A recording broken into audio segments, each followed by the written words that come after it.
simplifies your life. What the fuck was that, Ken? Joey Fats Radio, row 1C1. I've been loving every second. I'm not rooting for injuries openly, but I just pretended that was Brian Deegan. I'm so fucking pumped. I'll be like, yeah, bitch, fuck I will do that. I'm gonna find him on LinkedIn and be like, "Did you punch a kid in the face? Tell me the truth." All right, Sean brought his A game tonight. All right, okay, I like it. I like where this is going. And I don't want to put this as like a thing. Like he wasn't a bad guy, as far as Who we said know. he was a bad guy? I don't know, but I feel like we're painting him in this light that he was like this bad guy, and I don't want to do that. To this day, I hope you hear this. Fuck you. But rules are rules, okay? Stupid rule, but it was a rule. If you were a Crip and you were cooling in the cut, what do the Bloods do? Are they booling in the butt?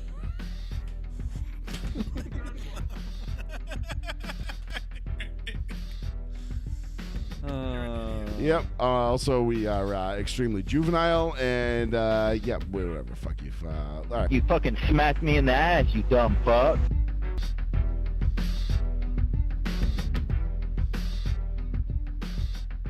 Okay. Yes. Here we go. Here we go. Ladies and gentlemen, welcome back. Joey Fats Radio, row 1, seat 1. Thank you all for joining us. Good God damn it, is it good to be fucking alive tonight. Oh, I'm not on. There you go. Sorry. Now? Yep. Maybe? Yep. We are less than 48 hours away from the first NFL game. Sean, is this the best time of year? It is the best time of year. I hate that we're actually losing sun. Today was the last day I know. that the sun sets after 7:15. That's heartbreaking. That sucks. That's the only, that's the trade-off. It's like, yeah, you get football, but you lose the sun. It's like, what the fuck? Yeah, you're like, hey, well, I feel like that's kind of like God's way of just like, you know, making it better for everybody. Where it's like, hey, so I know I'm taking away this awesome weather and the sunshine and all this greatness that we've enjoyed for the last 2 months. Because let's be honest, summer only lasts about 2 months in this shit-ass fucking hemisphere. But, It is 2 months. you've got that. But guess what I'm going to give you? And it's like this little carrot that's dangling at the end of a stick. And we're like, we're just like a bunch of dogs like, okay, whatever you say, George, whatever you say. Just give me the football, George. Give me the football. Oh, man, it is back. We are back. Row 1, seat 1 live. Joey Fats Radio, right here on the one, the only, the New Bedford Guide, and Fall River Guide, and the Tri-Town Guide, and the Fall River Guide, and the Fall River Reporter, and Fairhaven Guide. And All the guides. All the guides, and on Row 1, C1's Facebook page, which if you haven't gone and given us a like and a share, by all means go ahead and do so. We do occasionally post other content to that page that you don't see here on New Bedford Guide because It's football season. well, we It's try time. not to spam New Bedford Guide. And we don't want to, we're not going to sit here and post our bullshit sports memes on New Bedford Guide, even though people would probably love that, but that's not the platform for it, so we don't do it. It would be fun.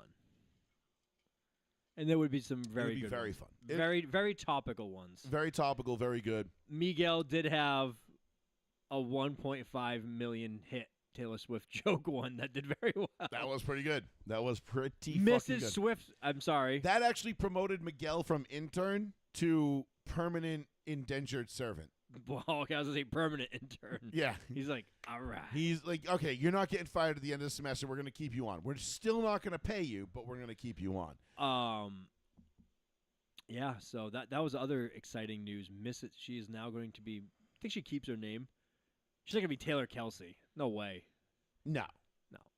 And, I mean, it would be hilarious if she did because all of her feminazi fans would lose their shit. Nah, they would support I'm like, it. if she changes her name after all she's built, blah, blah, blah, blah, blah, blah, blah, blah. And it's just like every feminazi in the world would just melt down.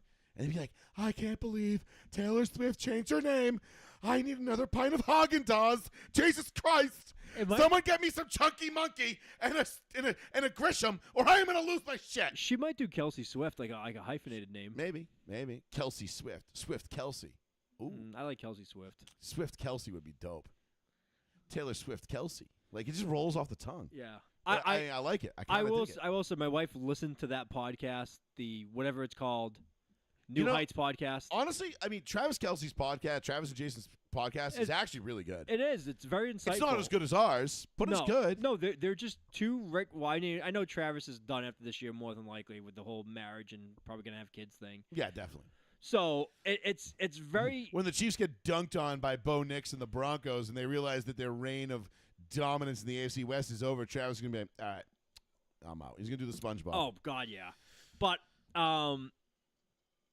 it's a little crazy to think to me is that on that podcast they were talking all these things, and obviously Taylor Swift goes on there and says all her shit. But the story Jason Kelce tells about the first time he meets the first time he meets Taylor Swift was at that Buffalo game, and his wife tells him, "Yo, like, she's gonna be there. Like Taylor Swift is gonna be there in the box with our family. Be on your best behavior." And this is that when he went shirtless into the crowd? This is when he said, "I just retired. I want to party with Bill's Mafia people outside in the parking lot. I've always wanted to do this. I'm going to do it." And he said, my wife said, "You better bleeping not. You better fucking not." And he goes, "Okay, I won't." And does anyway. Didn't tell her. He goes, I compromised. I got blackout drunk in the parking lot with Buffalo fans. I didn't jump through a burning table, which I wanted to do. He goes, mind you, that was my top thing of my list, and I didn't do it. And he goes, but when I met Taylor, I was like, "Hey, it was really nice to meet you. You do a lot of good things." He goes, "I don't know what the hell I said to you." And he goes, "But I tried being so cordial and have all my words together." And he said, "All I remember is you were being so polite and you were smiling like it's a pleasure to meet you, blah blah blah." And you were just like, like almost like a gentle dog.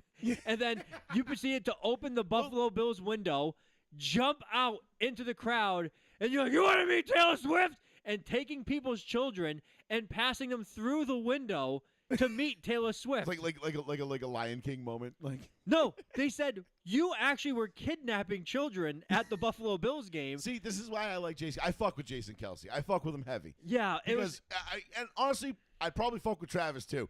I feel like they're just like two bros I that think, love to bro down. I think Travis is better now. Travis was a big bitch before. He was a bitch early on. Yeah. And then he kind of grew into being his own guy, and now I think he's his own. And yeah. I don't. Like the pressure's off. Here's the thing. I've never actually had a problem with Travis Kelce. No, you had a problem with the character he was portraying. No, I didn't even have that. I had a problem with the team he was playing for. Oh, yeah. That's You know what I mean? If he wasn't playing for the Kansas City Chiefs, I probably wouldn't have given two fucks. Yeah. You know? If he was playing for the Carolina Panthers, I'd been like, Travis Kelce, woo. You know? Hey, but when Von Miller like tossed him on the ground in 2015, was like, "The fuck off me, you fake ass Rob Gronkowski." Yeah, yeah. And just kind of put him in his place. After that, I was like, ooh. But then after that, he like kind of took it personal. Yep. And then he became less of a bitch. Yep. And I use the word bitch very Hey, loosely, you grow from because that. I don't think Travis Kelce was ever a quote unquote bitch. But he was not a man among men at that point. He was a boy among men when he first came in the league. Then he became a man among men, and then the most dominant tight end for a good 2, 3, 4 year period. And for sure. And now he is, a multiple time Super Bowl champion, and he's marrying Taylor Swift. You could make the argument when his career ends, he's one of the greatest of all time. Absolutely. I mean, him, Gronk, Winslow, Gonzalez, Tony G, absolutely. And I'd say AG. Antonio Gates, absolutely. You know what I mean? Like it's, and but now that's no disrespect to like Shannon Sharp or Mike Ditka or any of the guys that came before them. It's a different game. Yes, Ben. it's a different game. Guys, the numbers are going to reflect heavier on those guys. You know what I mean? On the newer guys, because it's more pass happy and everything else. I mean, honestly, if we're being dead ass, Aaron Hernandez is the best fucking tight end to play the game in the last 15 years. Imagine if he didn't kill people. Dead ass. Hernandez was the best tight end to play in the last 15 years. Was it Terrell Suggs? Like Terrell Suggs said something like, "Yo, if he didn't kill people," he said he'd probably go down as one of the greatest tight ends ever to play. My favorite thing about Terrell Suggs when he said he was talking shit to Aaron Hernandez. Yeah. And Aaron Hernandez was like, "I'll fucking kill you," and he was like, "Yeah, come on, fucking kill me." And then Terrell Suggs was like, and then he was actually out killing people, and I was like, "Oh shit!" Like I thought he was just talking trash, but he wasn't talking shit. He was being real. Yeah. He's like, I didn't know who I was fucking with. Like, he goes, "You never know. You never know." And he laughed at it. He's he like, just "Oh, died laughing. It was a funny interview. You can find that one. But anyway, Joey Fats Radio, roll 1C1 774-992-8702 is the phone number. The phone lines are open if you want to give us a call. We are going to get into all things NFL tonight. Yep. We've got a shit ton to talk about. We're going to kick the show off with the Micah Parsons trade, which we're going to read the eulogy for you Cowboys fans, and also simultaneously for you Green Bay fans, because I think you both fucked up. I'm gonna end the show with a parlay too. Okay, yeah, I'm gonna do a $10 parlay for 100%. We're definitely gonna do some. We'll definitely do some betting talk. We'll sprinkle some NASCAR talk in as the show goes along, where we can fit it in. But tonight is going to be primarily NFL. I mean, this is Tuesday night. We got 48 hours less than 48. Less than 48 hours before opening kickoff. Eagles, Cowboys. That's one-sided, it feels like. It's going to be a blowout. The Eagles are going to throttle their fucking asses. And we'll get into that in a second, because we're going to talk about the Micah Parsons trade coming up here and why it is. Honestly, I think it's terrible for both sides. Yeah. Honestly, I'll tease this a little bit. I honestly think Dallas, while they didn't maximize what I think they could have gotten in return, I think they're the ones that are going to be happier with the outcome of this trade. But we'll get into that in a second. Okay. And then, of course, we'll get into all of our picks for the season. So we've got our divisions, our award winners, MVP, Offensive Player of the Year, Defensive Player of the Year, Comeback Player of the Year, Rookie of the Year, both for both sides, all that kind of stuff. So stick with us. We got a lot to get into. It's going to be fun. If you haven't liked and shared the show already, please do it. We've got the chat open. You can chime in the chat. Oh, my God. Chat away. Ask us your betting questions. Ask us fucking fantasy questions, weekly questions. I already love did that one shit. parlay. We'll talk about my parlay, because I picked 8 teams on the show last 2 weeks ago. 8 teams? Yeah, to make the playoffs. Both divisions? Obviously. No, just in general.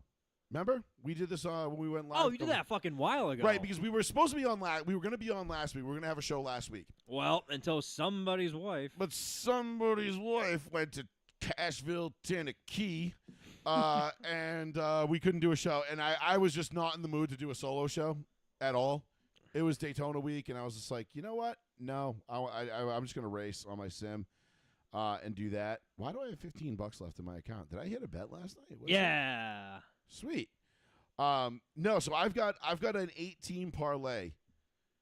I picked 8 teams to make the playoffs. So we'll tease it before we get in the Micah Parsons thing. You tell me which one of these teams isn't making the playoffs this year. Go. I'll tell you which ones I'm nervous about. Buffalo, Baltimore, Philly, Kansas City, Houston, Denver, Minnesota, Pittsburgh, Washington, Tampa. My only worry is Pittsburgh. Me too. And immediately. That's a $10 bet to win $1,924. If all 8 of those teams make the playoffs, I will cash in almost $2,000.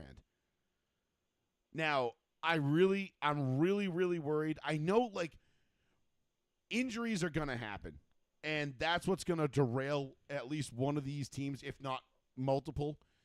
And that's the only thing I feel like that can derail that bet. Yeah, I feel like if Josh McDaniels, I'm sorry. I feel like if Josh Allen gets hurt, that Buffalo team ain't going anywhere. Well, God, no, of course not. That's what I mean. I mean, if Bo Nix gets hurt, Denver's not going anywhere. I don't know about that. If Lamar Jackson gets hurt, Dude, Baltimore's not going anywhere. I think if Bo Nix gets hurt, I think Denver still fucking hammers some fucking teams. They're going to be – if Bo Nix gets hurt, they're an 8-win team at best. Stidham, 8 wins in the hunt. Jared Stidham ain't coming in. Stidham ain't there anymore. He's gone. Yeah, he's our backup. I thought Stidham got bolted. No, we Zach. What's his name? Jets pretty boy. Jets pretty boy. The first round pick for the Jets a couple years ago. The blonde kid. I know the one that his God. mom was afraid of black people. His mom's hot. Yeah, and she was banging people. Holy shit! What's his name already? BYU. Zach Allen. No. Zach Wilson. No. Yeah, Zach Wilson. Oh, it is Zach Wilson. You're right. And we got Jared. We got Stid the kid as our backup. Man, Zach Wilson fell far. God damn. Yeah, he's not great, if you will. But he was a decent. I mean, listen, he was the best third-string quarterback in the league last year. Yeah, I guess that's saying something. He definitely had that going for him. But anyway, let's kick it off with some Cowboys talk. Let's kick it off with some Micah Parsons talk. So last week, obviously we wouldn't. It would have been before our show was after our show anyway on Tuesday. Correct. So we wouldn't have caught this beforehand. Thursday, Friday. So it was like Thursday or Friday. Micah Parsons gets traded to the Packers amidst the whole. Obviously, we'd been up on the contract drama the entire time. Mhm. We knew what was coming. We knew this was that this was a potentially. We didn't think it was likely, but we knew it was a potential outcome of these negotiations with Jerry Jones, the Cowboys, Oh, he was all And- all in that he wasn't coming back. and Micah Parsons. 2 first-rounders. What's the defensive? Kenny was the defensive tackle from the Packers that they got. I don't even know his name. I'm trying to look for his name right now. Oh my god! I literally just fucking had it. Kenny Clark. Kenny Clark, thank you. Kenny Clark, who's actually a pretty decent player, good run stuffer, and a solid player who doesn't want to be in Dallas. I can assure you that. Probably the biggest loser of this trade. Is That's him. outside of Dallas and Green Bay, like the franchises, is Kenny Clark. Clark, did I say that? Kenny Clark. Yep, Kenny you're Clark. right. Is Kenny Clark, because he was from a team that was going to be in the playoffs, Yep. or at least competing in for the playoffs, Flirting with it. to a team that is now probably not even going to come close. The Dallas Cowboys went from, I would say competitive within that division, probably still third place. So here's my thing. Let me ask you this. Let me put it to you first. Micah Parsons, 2 first-round picks, and Kenny Clark goes to the Green Bay Packers. No, goes to Dallas. Sorry, Micah Parsons goes to the Green Bay Packers. Yes. Those picks and Kenny Clark go to Dallas. Yes. Does this change your outlook? Did that change your outlook for Green Bay or Dallas on the season at all? No, I just think Dallas just gets worse. That's it. Like Green Bay, it's like, okay, like, yeah, I think Green Bay can maybe get after the quarterback a little bit better. But for $47 million a year, like, that's a crazy amount of money to give. So my hang up on this, and people, I swear to God, people want to kill me. Like, I don't think people really understand where I'm coming from with this. I do not view Micah Parsons as a Von Miller level player. And when you trade 2 first-round picks and a starting defensive player and give him $47 million a year, in my opinion, you should be getting back a Von Miller level player. Okay? Because let's be real. The best player to come off to play at that position in the last 10 years is Von Miller. Von Miller almost single-handedly won the Broncos the Super Bowl. I mean, I know he had a lot of help with a lot of other great players in that defense. But you go back and watch Von in those playoffs against Pittsburgh, New England, and then Carolina. Mm-hmm. Von Miller he won them those games. Whether it was getting to Brady or Big Ben or especially Cam Newton in the Super Bowl, which he got to him early and often to the point where he was Super Bowl MVP. Mm-hmm. Do you view Micah Parsons as a guy that can be the next Von Miller? He has the ability to be. Like, I think of him as that, I guess if I'm taking an edge, right? Mm-hmm. Taking an edge. Am I taking Parsons 1? I'm not. I'm taking TJ Watt first. Or Nick Bosa second. I'm not taking Nick Bosa second. I'll take Nick Bosa third. I'll take Aiden Hutchinson second. I think Aiden has A healthy Aiden is... I'm going obviously health. Yep. Aiden. I'll take Bosa third. I'll take Parsons fourth. Okay.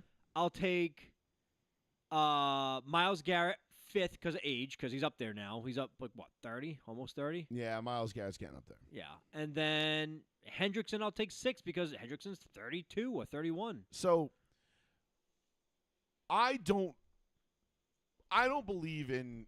I feel like the Packers...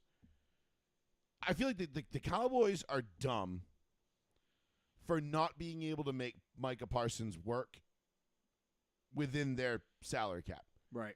within their salaries. I feel like the Cowboys are dumb for letting him walk. I feel like the Packers are dumber for giving up 2 firsts, a player, and $47 million a year to get him. Yeah, I think Because that's a little too much to give up. I don't see, and I know everybody's like, oh, Micah Parsons, he's the first player in NFL history to have 12.5 sacks or more in each of his first 4 seasons. I'm like, cool. Great, yeah. And what has that done for the Cowboys? Yeah, it's done absolutely nothing. Absolutely nothing. It's all fluff stats. Yes, correct. They're all fluff stats. They're not meaningful, impactful stats. Now, I'm not saying that there's no chance that if the Packers go on a run and they get in the playoffs and Micah Parsons goes ape shit and they win a Super Bowl, hey, listen, if that's what happens, so be it. That's the best case scenario. Mm-hmm.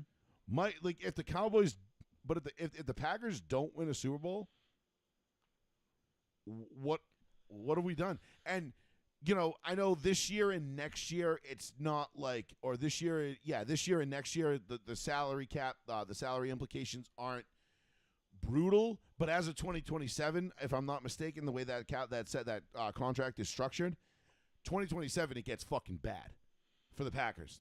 So is it a 2-year deal with an opt-out? I don't think there was an opt-out, but I just know that the number jumps in 2027 to something astronomical. Yeah, it was like I mean, and you're talking about paying a guy a non-quarterback money. like what, 20% of your total salary? Yeah, I know the salary cap is going up every year. I know it's not going to be that big of a deal, money-wise. But if you're the Packers, and I just feel like, but that sends a message too. But to me, what the Packers are saying is, we were a Micah Parsons away from winning a Super Bowl last year. Were they? No. When I don't think you're even remotely fucking close to winning a Super Bowl. No. Because Jordan Love, not for nothing, Jordan Love, when he's good, he's good. When he's bad, dude, he's the worst. Yeah, he's Rex Grossman. He's a nice player. He's not great. I know he had a great end of the season 2 years ago, and you were like, hey, you really got to watch this kid. And I was like, yeah, I guess. And then last year, he kind of regressed back to the means. And then shake your leg when you lick my ass. They picked a nice wide receiver up in Matthew Golden, which I think Matthew Golden will pair nicely with Jordan Love this coming season. But I'm not a big Josh Jacobs fan. I don't think Josh Jacobs is great. I think Josh Jacobs was an upgrade for that team. I think it was an upgrade. I think it's a good. I mean, Josh Jacobs he killed it in Oakland on a shit team. He did really well. I think that's a great. But running backs, short lifespan. You burn them out. Also, dime a dozen. You don't need to spend big money or big capital on them. So one-offs. I mean, Derrick Henry, huge one-off. Saquon Barkley, one-off. But how many of those guys have we seen in the last 10 years? We'll see. Saquon has to prove it again this year. Usually these guys that have crazy large years. I think Saquon's on a good enough team though, where he's not going to do what he did last year. Saquon had a healthy season last year as a miracle year. I know. So all of a sudden, if he goes back to New York Giants Saquon, they're gonna be like, he's a bitch. You know what I mean? Oh, look at here we go. Yeah, you know how Philadelphia fans are. Philadelphia fans are relentless. Yes, they are. So I guess my whole take on the Micah Parsons trade is Dallas is stupid for letting him go. They're stupid for letting it get to this point. And this is definitely an indictment on Jerry Jones 100%. And his inability to run a franchise and his inability from a football standpoint. Yes. He's more concerned with the brand and the name and the Cowboys, and it's like you should be lucky to play for the Cowboys. Yeah, the Cowboys now, they're just a team. They're not America's team. They're not. That's all gone. They're not a destination franchise that people want to play for. They're just there. That was 30 years ago. They're like, hey man, we hold meetings on Sundays for all our employees. Every Sunday's a mandatory meeting. Y'all got to show up. Other than that, we don't really care. They're not interested in winning Super Bowls. Now, on the other side of that coin, I don't think Green Bay is very interested in winning Super Bowls either. To be quite frank, never have been. They never have been. They've lucked into 2 in the last 30 years, despite having 2 of the best, I would say at the very worst, 2 top 15 quarterbacks. Yeah. Of the last 40 years. Of all time, almost. Of all time. Brett Favre is definitely in that top 15, 20 conversation all the time. Yeah, and then we made 2 Super Bowls. It's like, that's it. You had all that talent. Aaron Rodgers made 1. Yes. And that's it. Done. Where was this Micah Parsons trade when Aaron Rodgers was the quarterback? by the Nah, way? we don't need him. Yeah. We got Aaron Rodgers. What do we need Micah Parsons for? They're like, we have Reggie White. They're like, he died. And they're So- like, oh, shit. I get it that like Green Bay fans are super excited about this trade, and as they should be. They got a toy. And you know me, I'm on team fuck them picks. I don't give a shit. Those picks I am opposite. I love the draft. I You- love depth. well, and here's the thing, Sean. You're not wrong, because at the end of the day, what teams win the Super Bowl? The ones that can withstand the injuries Correct. and have the depth to do so. And you know, it's an economic game as well. Like if you can have cheap players play exceptionally well and replace those players with just as good talent, bang bang, and it works out for everybody. Listen, if Micah Parsons gets home in a big spot in an NFC Championship game against, I don't know, say division rival Minnesota Vikings or Philadelphia, and he gets a sack, and he gets up and he says, "Shake your leg when you're licking my ass," then okay, it's worth it. It's worth it. But if he doesn't, if the Packers don't get to that point and they don't get to a Super Bowl, this was all just cannon fodder, dude. This was all for naught. And now you're short 2 picks, a defensive tackle, and $50 million a year. Yeah, I don't agree with giving. Listen, if you're gonna give up 2 firsts, it better be for and a quarterback. player, Quarterback. there's only one Quarterback. position you're giving that amount up. For. I'm not giving that. Like if this was the Patriots and we give that up for fucking if the Patriots trade for him and gave that up, I'd be like, that's way too much. Because the Cowboys have been ass even with Micah Parsons. Yeah. One of our friends did make a really funny comment. He's like, "Yeah, sure, it's a boat, but the mystery box could be anything, Yeah, even a boat." Even about. I'm Right. like, that's so perfect. That is definitely Jerry Jones with that And- first round picks comment. Right. Well, we needed help stopping the run, so we're trading for this defensive tackle. And again, there are other rumors and shit, about Micah Parsons playing outside of the scheme and, not, Oh, he freelanced a ton. not sure. not doing it and playing for himself and just, padding stats and rather than, doing what's good for the defense. And again, I don't know how true all that is. I'm sure a lot of that is BS that's being floated out there. I'm sure some of it is true because sometimes Micah Parsons was like halfway across the field, and I'm like, dude, I know that's fucking impressive, but like he shouldn't be where he is making that tackle. You know what I mean? Like you watch games sometimes for the Cowboys, and you're like, man, how the fuck is he 35 yards downfield making that tackle? And you can tell when like the ball's thrown, he's just sprinting down the field. It's like you probably should have been like chasing the quarterback a little bit more. I guarantee there's probably some freelancing going on there that he shouldn't have been doing. But There's definitely some shit going on there. I don't know. I don't think Micah Parsons is a generational talent. I think he's an exceptional talent. oh, I think he's a freak, above average, like top 5 Is he defensive better? end. Is he better than Watt, Boza, or Garrett in his? You know what I mean? Right now, If you're giving me Watt or Parsons, I'm taking Watt. all day. If you're giving me Boza or Parsons, I'll take Boza. I think I'm taking Boza as well. If you're giving me Garrett or Parsons, I might take Parsons. I mean, granted, but it depends on if we're talking about I'm saying in their prime. Garrett, I mean, even still, Garrett right now is still just as good. I mean, how many sacks did Myles Garrett have last year? If I had to guess, 11. He was up there. Does play for Cleveland. He does, but he had a pretty damn good year, if I'm not mistaken. Let's see. Dude, he had 14 sacks last year. Damn, I undersold it. 14's phenomenal. He has had 16, 16, 14, 14. Jesus Christ. So in his career, dude, his rookie year was his worst. He had 7. What's his rookie year? 14? 7. 2000. Oh, no, 2017. Sorry. Oh, 2000, I was like 2007. His sophomore slump, 13.5. His junior year, 10. And since then, 12, 16, 16, 14, and 14. The man's got 102 sacks in 8 years. Damn. This dude is a fucking machine.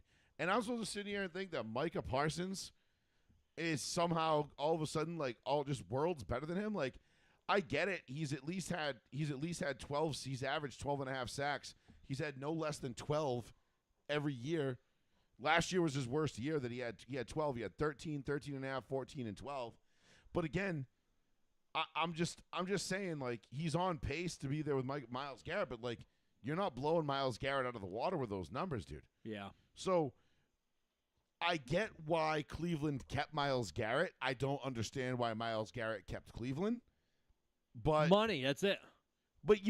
you've got to know Myles Garrett was going to get that money. You don't think the Green Bay Packers would have paid Myles Garrett what they're paying Micah Parsons right now? You know what I mean? Especially not having to give up 2 first-round draft picks. How mad do you think some of these defensive ends are, being like, Pissed? what the fuck did he just You know, get paid? you know what kind of. I mean, honestly, you know what fucks more than anybody right now? The Denver Broncos, because the Nick Bonito contract is going to be coming up any minute now, and basically, I think Micah Parsons ended up with what? I think $5 million more than the next highest paid defensive end or edge rusher at that point. Yep. So the price from Nick Bonito just went up $5 million. Only $5 million on average. On a year. All right. A year. So if you were going to give him 4 years, $100 million, that's 4 years, $120 million. Damn.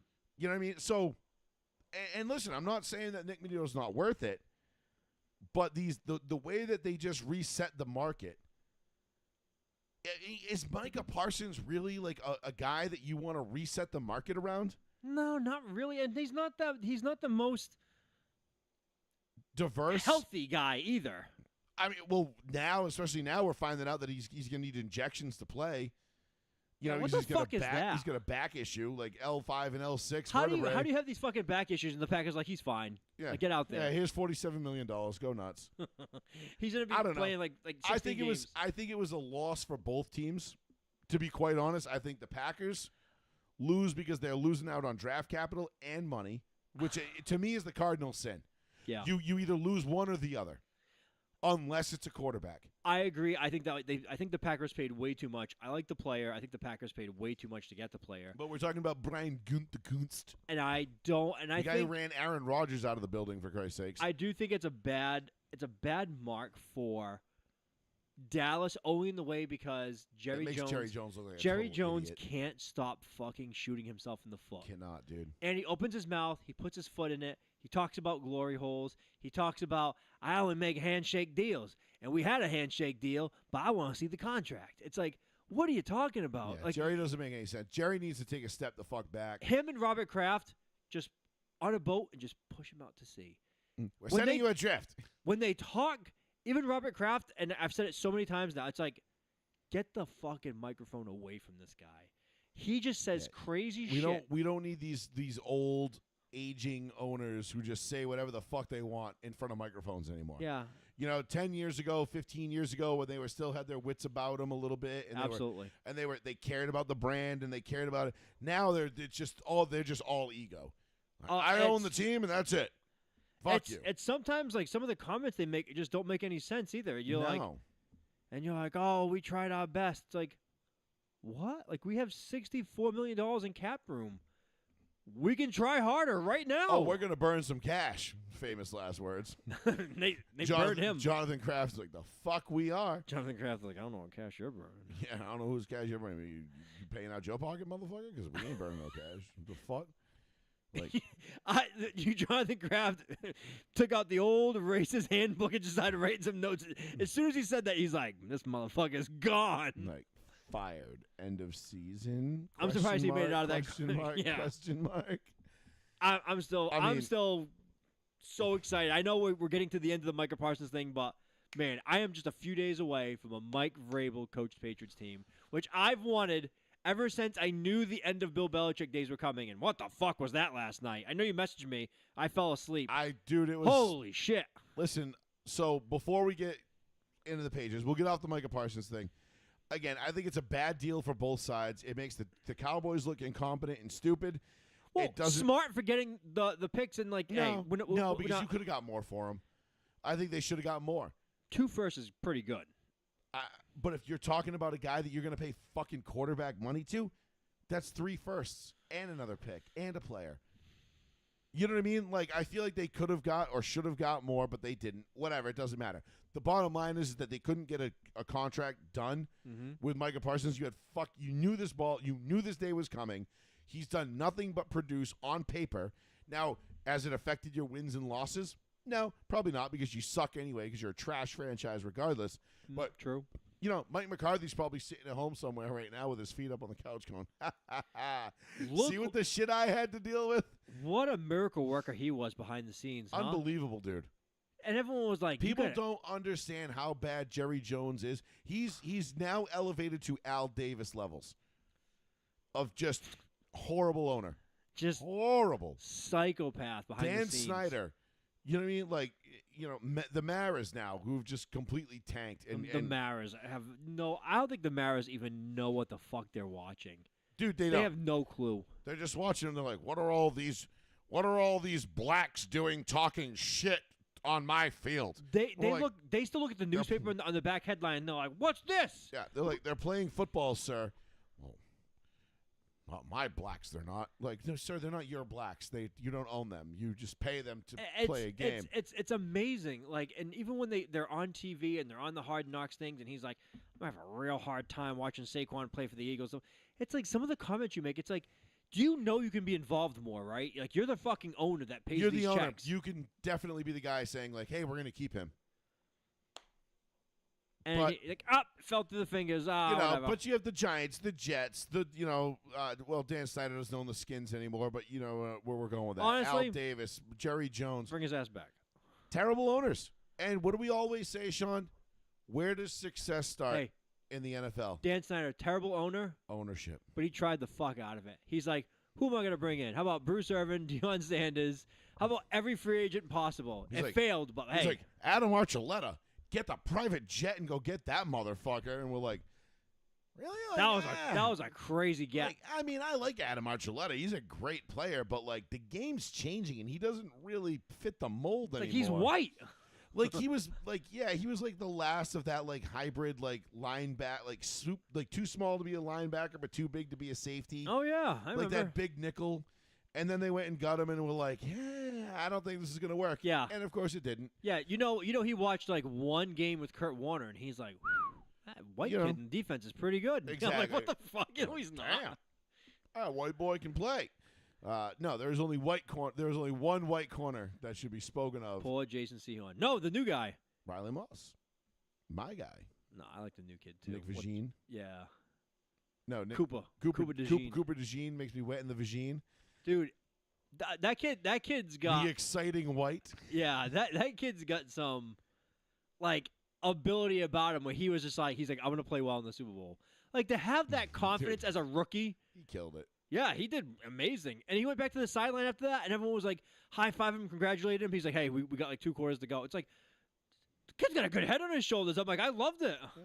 I mean, you know, easy to say after you just made the play of the fucking Super Bowl. It's like, yeah, a long way to go, guys. Come on, let's go. Keep it together.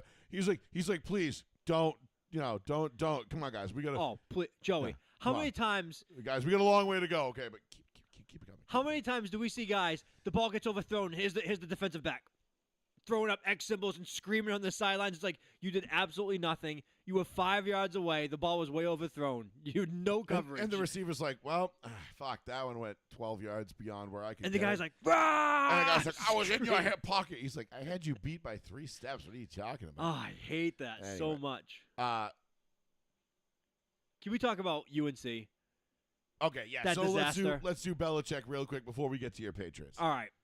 I started the game last night. Saw Listen, the that first opening- first drive. That opening drive was a thing of beauty. I was like, holy shit. Those first 15 scripted, chef's kiss. You can tell that that's the only plays they practice. and then And then the wheels came off. they went up 7-0. They were like, all right, That's game's it. over, right? We're good. And TCU was like, nah, fam, we're just going to go on a 41-0 run. Oof. And now, again, I'm not going They to wanted 50. overreact to this game Mm. because it's college.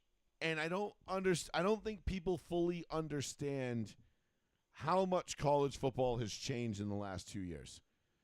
And for Bill Belichick to be coming into college football now, and it has nothing to do with his age or his ability, he is going to be coaching young men to do certain jobs. And he has got to get guys to buy into his system and who want to play for his team. It's going to take a year, maybe 2, before they get enough notoriety and kind of establish themselves to the point where people want to come play for him. Yep. Because Belichick isn't going to get, the Arch Mannings of the world. Those Right. guys are going to go to pro-ready places where they can make a boatload of money off of NIL deals. I don't know that Chapel Hill is going to be that place. I don't know that Belichick is really going to be that coach. But if you're like a Nico Collins or, a Teddy Bruschi or like just a blue chip guy who wants to get to the league, Bill Belichick is going to offer you a way to do that because he's going to teach you what it takes to get to that level. Right. I don't know that that's necessarily going to create a great championship-winning college program. I'm just saying. We're gonna find out. Because I don't think I don't think he's going to get the same recruits that a Notre Dame or Clemson or Bama. No, Bama's dead. Nick Saban's gone. They're dead. LSU. Well, still like the name notoriety. Texas. Listen, and not for nothing, but college football is completely different now. NIL in the playoff has completely upended college football. Mm-hmm. If honestly, some of the richest alums, if you look at it, come from Michigan and Texas A&M. Mm-hmm. If Texas A&M alum donated to that football program, they could win the next 10 straight national championships. But they don't. But when you look at like A&M, how many fucking oil tycoons they produced, It's unbelievable. it's just the billions of dollars that flow through their veins. It's insanity. So the game is different now. And while last night was not great for Bill Belichick, it's not a good look. It was embarrassing. It was not cool. Like, it was not the result anybody wanted if you're a Belichick fan, which I happen to be. Yep. That being said, I'm not throwing the towel in after one game. Nah, Yes, it was yeah. ugly, but TCU is actually a pretty decent program. Yeah, They're pretty TCU 's- established. They're TCU pretty good. always plays well. And North Carolina just isn't. They don't have the horses yet. No. They don't have the players yet. You got to give Bill more than 1 year to recruit. You got to give him more than one. I don't know who that quarterback is that he has, but goddamn, he's fucking horrible. yeah. I mean, I don't know why Bill Belichick's going with a left-handed quarterback. That's beyond me. I mean, in this day and age, everything we know, like, what are you doing? maybe that's the best one he's got. But if that's all he's got, that's all he's got. Yeah. What are you gonna do? Yeah, exactly. You're gonna force it down his throat. Yeah. You gotta play better. It's like. I Can't. Sorry, coach. Topped out. My potential's tapped, sir. Can't do it. And I get that. And Bill Belichick is, again, let's not let this be lost, the greatest head coach in the history of all sports. Now, cheating scandal aside, all that kind of shit, whatever, the truth about Spygate and everything else, and, there's a lot more to that than people realize, but, I'm still not going to sit here and say that Bill Belichick developed Tom Brady. 100%. He built Tom Brady. 100%. Bill Belichick revolutionized the offense, the way offense is played in the NFL. Offense, not defense, offense. Absolutely. When he went down and met with Urban Meyer, him and Josh McDaniels went down and met with Urban Meyer in the offseason in 2006. And he said, how do we build the offense that you use in college in the NFL? He goes, well, you need a Randy Moss, Wes Welker, and a Dante Stallworth. And Bill was like, done. Now what? Okay, well, here's what you do. And they set records. Now, those records are ultimately broken by the true GOAT, number 18, Peyton Manning. But neither here nor there. Bill is the greatest head coach of all time. Let's not let one game, and I know all these people out there are like, look, he can't do shit without Brady. Like, it's like apples and oranges. It's like NHRA drag racing and Formula One. They're both auto racing, but they're two different fucking sides of the coin. I did think it would be a little bit more competitive in like the middle quarters, though. It's like, Jesus Christ, guys, can you at least do something? But again, people don't understand this about college football.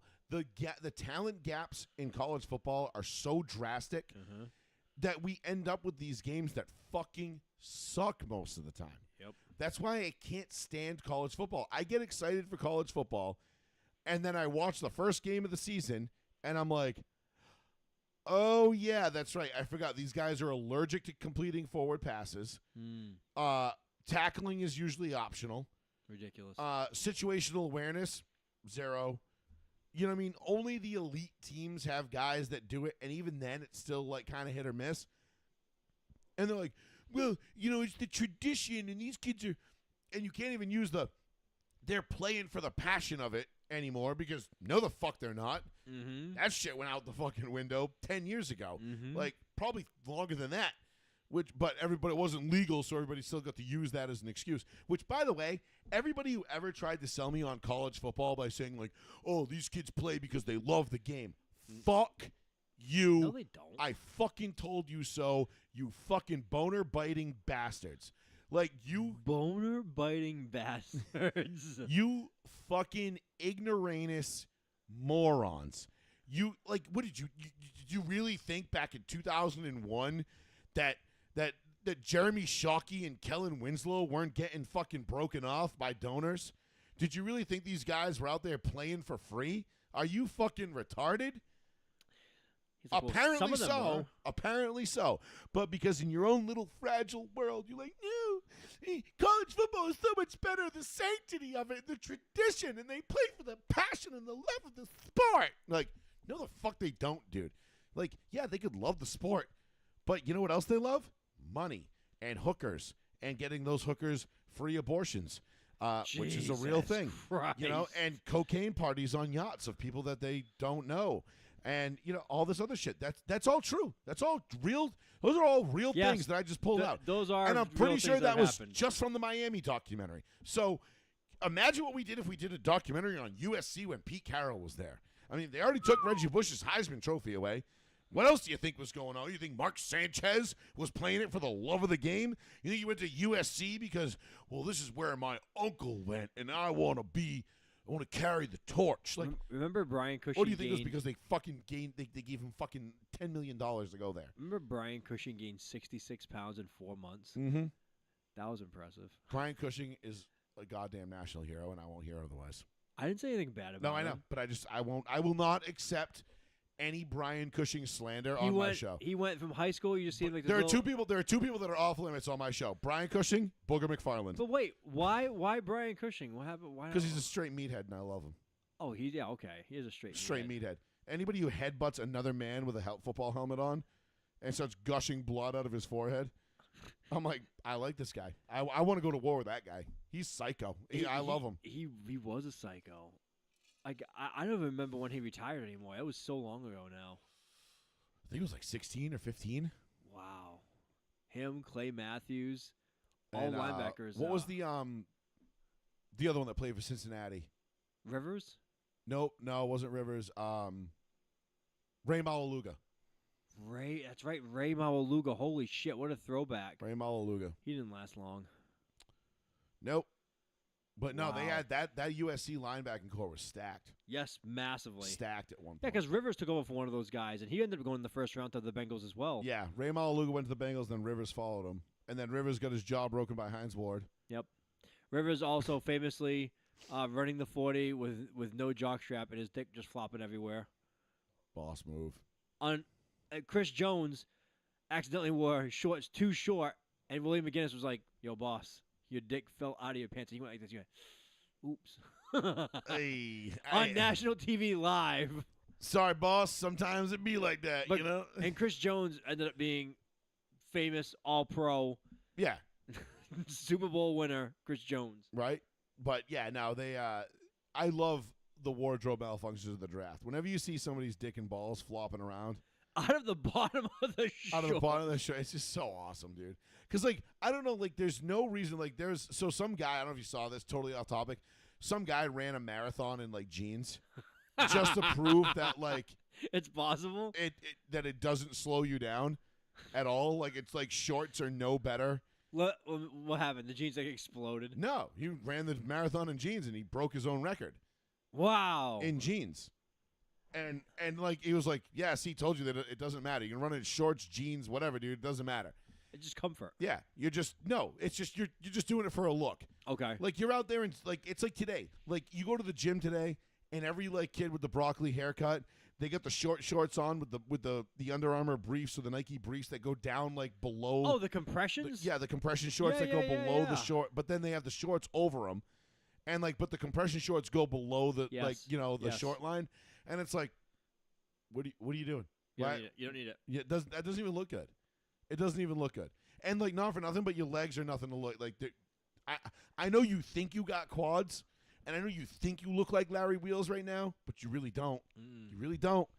And that 275 you just squatted for 2, and it looked like you were about to fucking bust an O-ring. That ain't it, Chief. That ain't it. I'm just saying. The 275 I got for 2. I mean, pretty sure I shoulder pressed that the other day. Yeah, but 7. these kids like 150 pounds. I know, but anyway, it's not about me. I'm just saying, gym culture, like the gym fashion scene right now, is just an abject disaster. Well, people go to the fucking Target and shopping in like gym workout stuff now. That's like work. It's that's become like casual wear. Yeah, it's casual wear. It's become casual wear, but you go to the gym and it's like, I mean, listen, the white crew socks gotta go. No, listen, that shit looked like shit in the 80s and 90s. Oh, that's big with. I doesn't- drop off my son now. Doesn't look good now. All the and kids are wearing it. Yeah, all the way half up. Yep. It's like the 70s again. The 70s or 80s. I'm Yeah. like, And I'm like, Wow. man, I'm like, I cannot wait for the rebirth of the Fab Five era. With the long shorts and the Nike black, the low cut or the low Dude, the ankle socks. what about the and one era? Everything is like so baggy. Just people just disappear in clothing. That was a little ridiculous. Little. Yeah, like watching Allen Iverson show up to like games in like triple XL Mitchell and Ness football jerseys. I'm You like, barely saw any leg. come on, dog. Like I get it, but that didn't look good either. But there's a line you got to walk. But anyway, neither here nor there. Anyway, college football sucks. I don't listen. I'm happy that Notre Dame got their asses beat by Miami, and by asses beat, I mean it was a very close game, 27-24. But Catholics versus Convicts was a good game. Unbelievable. Bama is dead. We will that's see. bad. I'm pretty sure we're going to see Texas, Ohio State in the national championship. Are you panicking about Arch? No, God, no. Neither am I. He went on the road and played one of the elite defenses in college football. It's one game. It's one again. Like I'm not panicking about Bill Belichick. It's one game. Belichick's going to be fine. Arch Manning's going to be fine. Everything's going to be fine. Calm your tits. All right. On to your Patriots. Oh God, we can So, start the Patriots. We can go to any team. you- I am so gassed. You have got to be. And listen, I'm not going to sit here and lie. I'm so excited. for I this game. share your enthusiasm, Oh my God, yeah. begrudgingly, of course, because I hate the Patriots and I would root for ISIS before I'd root for the Patriots. But I begrudgingly share your enthusiasm for this team and this year. You know why? Because you like Mike Vrabel. Because Mike Vrabel is the type of coach that you would like. Because he's just a meathead asshole. Because he's my kind of dude. Yeah, he a meathead asshole. There was fights breaking out at camp this year. He would fucking dive headfirst into the piles and just be like, "You guys are acting like dickheads. Break it up." Cut his face open, and he's like, "Whatever." Obviously, you've heard this interview, or if you haven't heard it, when he interviewed with the PFT guys, and they said, "Would you cut off your dick for a Super Bowl?" And he's like, "I've been married for 20 years, so yeah, I cut my dick off for a Super Bowl." Yep. It was just so funny to hear him so casually talk about it. And they asked him again like 3 weeks ago because they went to Gillette to interview him, and they said, "Would you still cut your dick off?" And he's like, "Guys, I can't answer that again." He goes, Yeah. "I'm gonna get in trouble." Yeah. Like, I answered it once. It was funny. Okay, Yeah. you got the sound bite now. Fuck off. Yeah. No, Vrabel is my guy. Like I'm a Mike Vrabel guy through and through. I love when Tennessee hired him. I thought it was a great hire.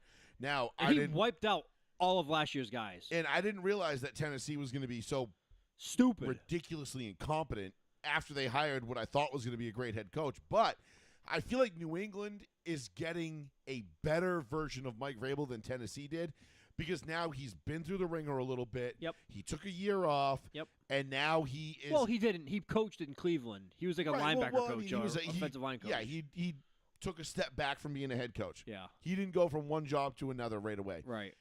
I think New England, and I was trying to tell my dad and a couple of people this. I was talking to one of my buddies today at the bar, and he was not high on the Patriots this year. And I said, look, and the only thing, the people that say that they're not high on the Patriots, it always comes back to the same thing with me, and I don't. And this is I think what frustrates me about this conversation. Always comes back to the same thing. Ooh, they don't have any weapons. They don't have any weapons.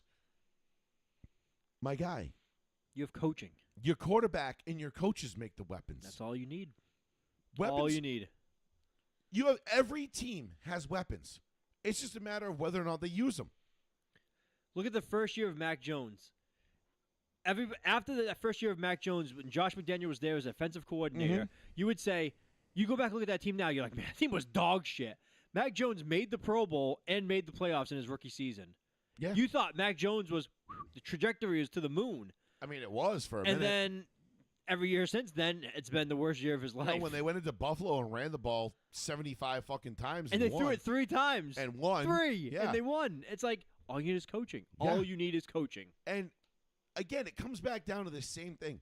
Wide receivers are such an overrated aspect of a football team, in my opinion. Yep. Now, listen, I'm not saying it's that they're useless. You need them. You absolutely need them. But you need the ones that fit what you're trying to do. Right. Like, for example, go back and look at the 98 Broncos. Mm-hmm. Rod Smith and Ed McCaffrey are your 1-2 punch. Great. Both Hall of Famers, both great players in their own right. Is anybody looking at Rod Smith's numbers and putting them up there with Jerry Rice, T.O., Moss, any of these guys? No. Absolutely not. Ed McCaffrey, same thing. Nobody's putting, I think he had like 60 career touchdowns or something like that. Yeah, Like- still a very good career. Good, Yeah. a good solid career, but they won back-to-back Super Bowls. Why? Because they were both all about getting downfield and blocking for Terrell Davis. Yep. That was what made Team. first. So when people come back to me and they say, "Oh, the Patriots, they don't have any weapons. They don't have any weapons." Who fucking cares? Doesn't matter. Your weapons are going to be where they find them. The bottom line is you listen. You're not winning a Super Bowl this year anyway. Nope. So throw that out the window. 100%. Your goal right now, if you're the Patriots, Playoffs. legitimately, my expectations, the ceiling for my expectations would be 10-7 in a wild card berth, I think definitely. and probably one and done on the road at either Buffalo, Denver, or Kansas City I think or Baltimore. my honest to God opinion, if you told me, gun to your head, you had to make an opinion right now, I think 10-7 is my record. They get to the wild card, they win the wild card game, and they lose in the divisional round. See, I don't even think they win the wild card because they're It going depends who it to is. they're going to be the 7. They're on the road at the 2, and the 2 is going to be. What if the 2 is ass? But who's going to be ass at the 2? Baltimore. Take your pick. Baltimore, Denver, Buffalo, Kansas City. New England's not winning any of those 4 games on the road. Kansas City might be ass-ish. Nah, they were ass last year Yeah, that's true. and still didn't lose. You know what I mean? Yeah. Like, so they still made it to the Super Bowl, and they were dog shit last year, for all intents and purposes. By their standards, by their yes, standard. absolutely. That was the worst Kansas City team we've seen in 4 years. They still made it to the fucking Super Bowl. I'm just thinking plausible. That's my expectation. Like if they make the playoffs, I'm happy. If they get to the, As you should be. if they get to the divisional round, I'm like they fucking did. it. Listen. I said it all spring. The New England Patriots are this year's Denver Broncos. Absolutely. They're 2 years ago's Houston Texans. They're a year early. Yeah, so they're going to be. I feel like they're going to win 10 games. They'll grab a wild card. They'll go on the road. They'll probably get stuffed by a team that's been there a couple of times or been there before. Yep. And they'll get bitch slapped back to reality, and then come back next year hardened, better, and more prepared, and understanding what it's going to take to get back to that level. Yep. Now, who that is that bitch slaps him in the wild card round? Who knows? We don't know who the It'll be 1-2 fucking seed. Baltimore. But it'll be like I said, it'll be Baltimore, Kansas City, Denver, Buffalo, one of those 4 I teams. have a hard time picking the number 1 seed in the AFC. I I just can't commit to one. if I'm gonna go out on a limb, I'm gonna say Baltimore because I think they're the most complete team that plays the best in the regular season.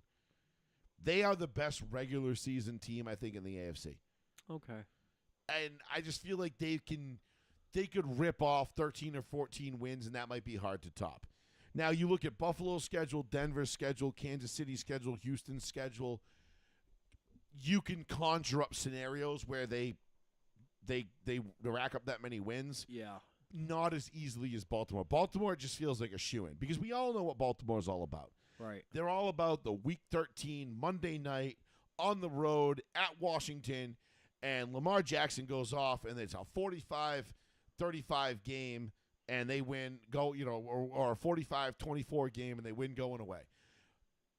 And then we get to divisional round weekend, and they're just like, the fuck's a football? Yep. What do we do with Yep. this? Every year. It Every never year. fucking fails. I don't think Baltimore's going to win the Super Bowl No. because I don't trust them to win the Super Bowl. No, because if they wanted to win the Super Bowl, they just keep handing the ball to Derrick Henry every year, every play, and just be like, "Hey, go Nah, nuts." I can't do that. That makes too much sense. But yeah, exactly. If you hand the ball to my chocolate stud pony 35 times, you have a great chance of winning. Mm. Because of those 35 times you hand it to my chocolate stud pony, there's a good chance he's going to break one for 50-plus yards. Well, just he's, saying. He's a scoring machine. There's no fucking doubt He's about it. unbelievable. And the fact that I got, again, rule number one, nobody cares about your fantasy team, but I got Derrick Henry, Ashton Genty, and Kyron Williams as my top 3 running backs right now on my team. I kind of feel like my cup runneth over. Yeah, you a little too heavy. I'm pretty stacked. Yeah. You know? I got your guys. I think I got RJ and Travion. I want two rookies who I love. Yeah. And I would. I went very rookie heavy. Honestly, I was going to draft Trayvon Henderson, but you think you sniped him for me one pick before I could get him. Yeah, I probably did because And, we're out of running backs already. Who else? You sniped somebody else from me too. I'm pretty. It was either R.J. Harvey or Trayvon Henderson. I had to have been. I took the rookies because the running backs were all gone already. Yeah, because I wanted one of them, and I was looking at the name. Yep. And it was gone. It was like, and it said you draft. I'm like, oh, you motherfucker. But the draft was moving so fast that I don't remember.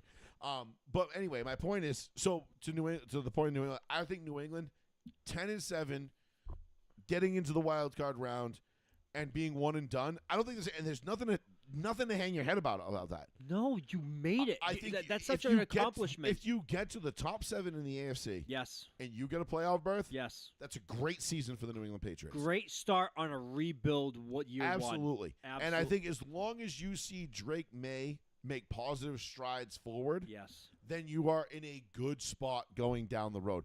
Because then now you get to the draft next year. Now you can start taking receivers. You can start taking tight ends. You can start taking skill position guys to give Drake May a little bit more of a balance, a little bit more places to go with the ball. Options. Absolutely. Options never hurt.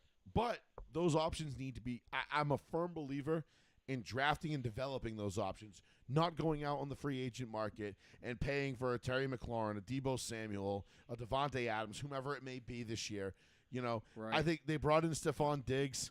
I think that'll be great for a couple of weeks, and then I honestly wouldn't be surprised if he's just jettisoned at some point. I think he's a 1-year guy. I think that's it. Oh, he's 100% a 1-year guy. Yeah. There's no way in hell he's long term. He's too long in the tooth, and quite frankly, I think he's lost a lot off his fastball. If I'm being dead ass. Well, yeah, he's old. He's what, 31, 32? But you got to remember, most wide receivers have their best seasons after 30 years old. Which is strange if you think about it. Not really, because you're wiser, you're smarter, you know the game. You don't have to rely so much on your physical ability, which can be matched by somebody else. Yeah. Physical ability can be matched, but if you can beat them physically and mentally, you can't be beat.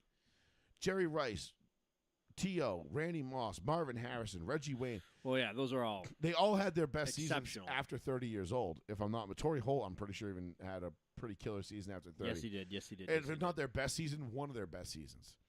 I'll go down the list. And everybody, somebody gave me shit about that the other day. They're like, "Whoa, you just named the top 5 fucking wide receivers of all time." I'm like, well, yeah,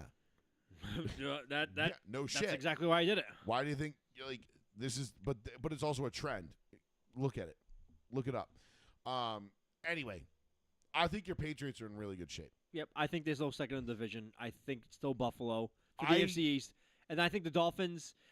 Dolphins, the wheels are coming off the bus. I got bad news for Dolphins. Dude, fans I this stood year. away from every Dolphins player in every Honestly, draft. I won't be surprised if the Jets surpass the Dolphins at some point this year in the division. The Jets are putting all their marbles in on Justin Fields. I don't Come on. care. I have no faith in the Dolphins. That's how little faith I have in the Oh, Dolphins. Mike McCarthy's the heavy money favorite to be the first fired coach this season. You mean Mike McDaniel? What did I say? Mike McCarthy. He's already been fired. Mm, You were right. went back. You were right. But you're ago. McDaniel, yeah, he's the heavy favorite to be the first coach fired. I think he's Number 2? let's see. Hold on. Number 2. Number 2, who's going to be fired second? Ooh, hold up. What's his name in Cincinnati? Nope. He should be because he fucks up a lot. Cleveland. No, they never. Nah, doesn't matter. No. Bald guy. He's bald. Atlanta? No. Dan no. Quinn? No, Dan Quinn's long gone. It's what's his name there now? The black dude. Can't think of his name Oh, anymore. Todd Bowles. Todd Bowles. Nah, no. The The former linebacker, defensive player, no, D'Amico Ryans. D'Amico No, Ryans. he's in Houston. He's Houston. I thought he Yeah. was Atlanta. No, he's Houston. Is Atlanta? Atlanta is I don't know who Atlanta is now. I messed it up. Oh my God. No, you look that one up now because now I don't know who Atlanta's coach is. I fucked that up. It's Brian Daboll. Okay, in For Buffalo. the Giants. Oh right. I'm sorry. Yeah. Right. Ron Bryan. Yeah. Speaking of Buffalo, you heard Sean McDermott earlier today. Sean McDermott. That's what I was thinking of. You yeah. think you hear what he said? Raheem Morris. Oh, Is Raheem Atlanta. Morris. I'm trying to think. I'm like Tampa. God I'm like Tampa. damn it. Tampa 2 guy. What the fuck? You know what? I would have lost that. Couldn't think of the name. Sean McDermott, hear what he said earlier today? I did not. He said not word for word, this is paraphrasing, said there's almost And no the way sunshine and all. Okay. there's almost no way the Kansas City Chiefs make the Super Bowl again this year. God no. There's no way they make it. I know, but to say that out loud and ask that question is like Oh, fucking well, insane to answer. Yeah. He's like, well, only one team has done that, and that's us. It's like, yeah, but you also fucking lost it 4 times, buddy. Yeah, but I don't believe. I honestly don't think. Like I don't think they're gonna do it either. So we'll segue into the AFC West real quick. Sure. Listen, Ben, we are 5 days away from Bo Nix's reign of terror beginning in the AFC West. I do think Bo Nix is gonna have a great year. Pat Mahomes' reign as the undisputed king of the West is over. The Kansas City Chiefs will not win the division this year. They will not be back in the Super Bowl. I don't think they're gonna be back in the Super Bowl. No. That's it. This is. I mean, now I'm not saying that they'll never be back, but They'll need some work. I think when this train gets to its final stop, which I think this is it for the Kansas City Chiefs. To be quite honest, Yeah. because they're not going on a Patriots-esque 20-year run where they're playing on Championship Sunday every other year. Not going to happen. It's tough. Plus, we went a decade without winning anything. Right. People forget that. The Patriots went from 2005 to 2014 to 2013. Did not win shit on all those years. They didn't win it. We competed. We got the 2 of them. Played in a couple. Played on Championship Sunday a bunch. Lost. But lost a bunch. Lost a lot. And it's fucking hard to do. I think this is the end of the Kansas City Chiefs gravy train. I think so, too. I think you see a lot of turnover. I think you see Reed go. You see, not necessarily this year. You see Reed go. You see Kelsey go. Kelsey, I think, is going to be retired after this year. Not to say that they can't replace him and his talent. I'm not saying it's going to be easy, but I do have a lot of faith in Randy Reed in that front office to be able to replace a Travis Kelsey. Maybe not directly, with another tight end, but in other ways, whether it be, listen, they're losing Rashee Rice for 6 games. Then, but Rashee Rice is extremely fucking talented. That could be your Travis Kelsey replacement. Who's going to, it's not so much about a direct 1-for-1 replacement at the position, but it's who's going to absorb his load, his workload. Yeah. I don't know why immediately. Who's going to absorb his load? Taylor Swift's going to be absorbing his loads. Ew. Dude, she's so mid. I'm sorry. She's fine. I mean, she's not like a decently attractive girl. Yeah, but she's just fine. I don't know. She's just mid. She's no Sydney Sweeney. No, don't. She doesn't have great Please. genes. Yeah, please don't bring up. It's racist that you. Listen, man. Someone's like, "Oh, if you like blondes with blue eyes, you're a racist." I'm like, I got some bad news. Well, let me go get a double lightning bolt tattoo and an SS patch because I got news I'm for like, you. you see bud." my family? I'm like, Yeah. I'm in deep shit. I don't know if you know this about me, but They're like, "Oh, you have any ovens in your house?" I'm like, just one, but we could get more. I guess. Do you need me to buy more? Oh, Okay, my I'm sorry. God. But no, I think Kansas City has taken a step back.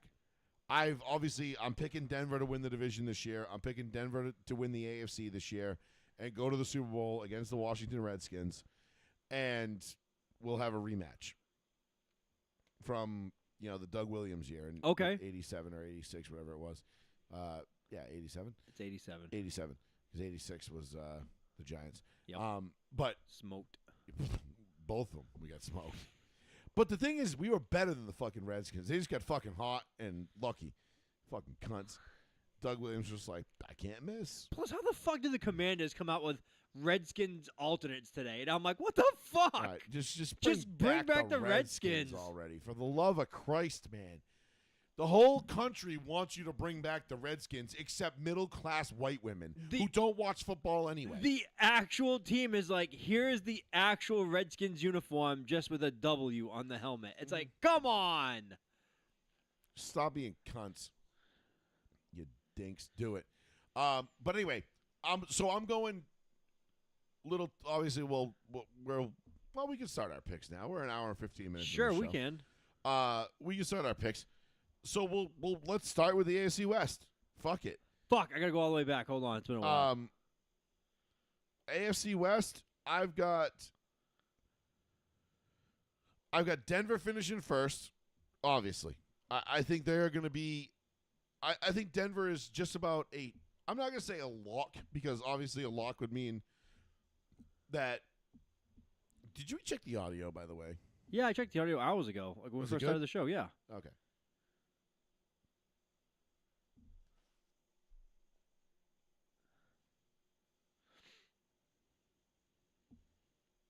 Everybody was kung fu I'm just making sure. fighting. Yeah, you're good. Okay. All right. So I'm going to go Denver in the West, because I think Denver is about as much of a lock of a 12-win team as you can get this year. When you look at the schedule, I mean, they come out of the gate and they've got the Tennessee Titans and the Indianapolis Colts the first 2 weeks of the season. Now, I am a little bit worried for the Tennessee Titans. I'm a big Cam Ward guy, obviously. I'm not a Cam Ward guy. He's all from. I know you love the U. I'm not a Cam Ward fan. Do I think Cam Ward is ready? No. Do I think Cam Ward is going to get absolutely murdered on opening day? Yes. Yes. Buck. Who the fuck wrote that? Somebody wrote in the chat, Buck on YouTube. I think we know who that is. I hope it's who I think it is. If that's Dan, then that's a great fucking. Man, that's a wonderful throwback. That's a great throwback. Thanks for watching, buddy. I think Denver's going to win the West. They're going to beat Kansas City. I think they're going to get 2 more wins than they did last year. The 2 biggest games that I'm most concerned about. All right, there's 3 games that I'm primarily concerned about with Denver this year. On the road at Philly, on the road at Washington. Oof. Brutal games. Philly's week 5. But those are good tests. And I like it. We get a litmus test in week 5. We get another one in week 13 with Washington. And then at Houston, I feel like is a tough one as well. And then, of course, you got the 2 Kansas City games, which aren't going to be easy. The 2 Chargers games aren't going to be easy. We'll sweep the Raiders probably in our sleep. And I think the Denver Broncos are going to finish up 12-5, 13-4. Okay. I think that's where I think they're gonna lock down the it is Dan. Dan, Wow. welcome back, buddy. Dan, great to have Missed you, man. Buck. I think Denver's gonna run away. I'm not gonna run away with the West, but I think they're gonna win it convincingly. Kansas City's gonna take a step back. I have no faith in the Chargers. The Raiders are they're garbage. However, I will say this. I think the Raiders are going to be the best 7-win team that we've seen in a long time. We both have the Raiders at 7 wins. Okay. Yeah. And I thought you were gonna bury them even more. I thought you were gonna say the Warriors are gonna be like a 4-win team. no. No, I think there's gonna be. I think with Geno Smith and Pete Carroll and There's Ashton gonna- Genty, like I there's think gonna be a Pete Carroll effect. there is. They're going to be better than people think. I think they're going to be a lot better than people think. Pete I Carroll's still a- think Denver's going to sweep them. Fucking psycho. But I think Oakland, or I think the Raiders are going to be a better team than people realize. I too just for the West. I have Denver winning at 11-6. Okay. I said a while ago. I said, hey, I think Kansas City takes a step back. I think Kansas City goes 10-7 this year. I think Kansas City stumbles. I think Kansas City has injuries. I think Kelsey's old. I think Rashad Rice being Rasheed Rice. Is that Rashad? Rasheed. Fuck. Call him Rashad Rice. for Rasheed, weeks. Rashad, who cares? Whatever. They're all fucking Rashad. The suspended ass motherfucker who's probably going to get suspended again at some point for doing something else even stupider. I know. Not a real word, So but fuck 6 you. games. So 6 games he's gone. I know. Then he's gonna come back. Then he's gonna play great. Then he's gonna get hurt. Then he's gonna be gone even more. Up and down wave of emotion. I'm not a fan of the Chargers. I think the Chargers are 8-9 team. Honestly, I think they're going to be a 10-11 win team. I think they're going to be. See, I don't Honestly, believe in them. I think they're going to be close with the Chiefs, like in terms of like that 10-11 win spot. And I have the Chiefs finishing second because I'm giving them the benefit of the doubt because I think Spags and that defense is going to be better. And not for nothing, but it's the Chargers. Half their team is going to be on IR by week 10. Here's the thing.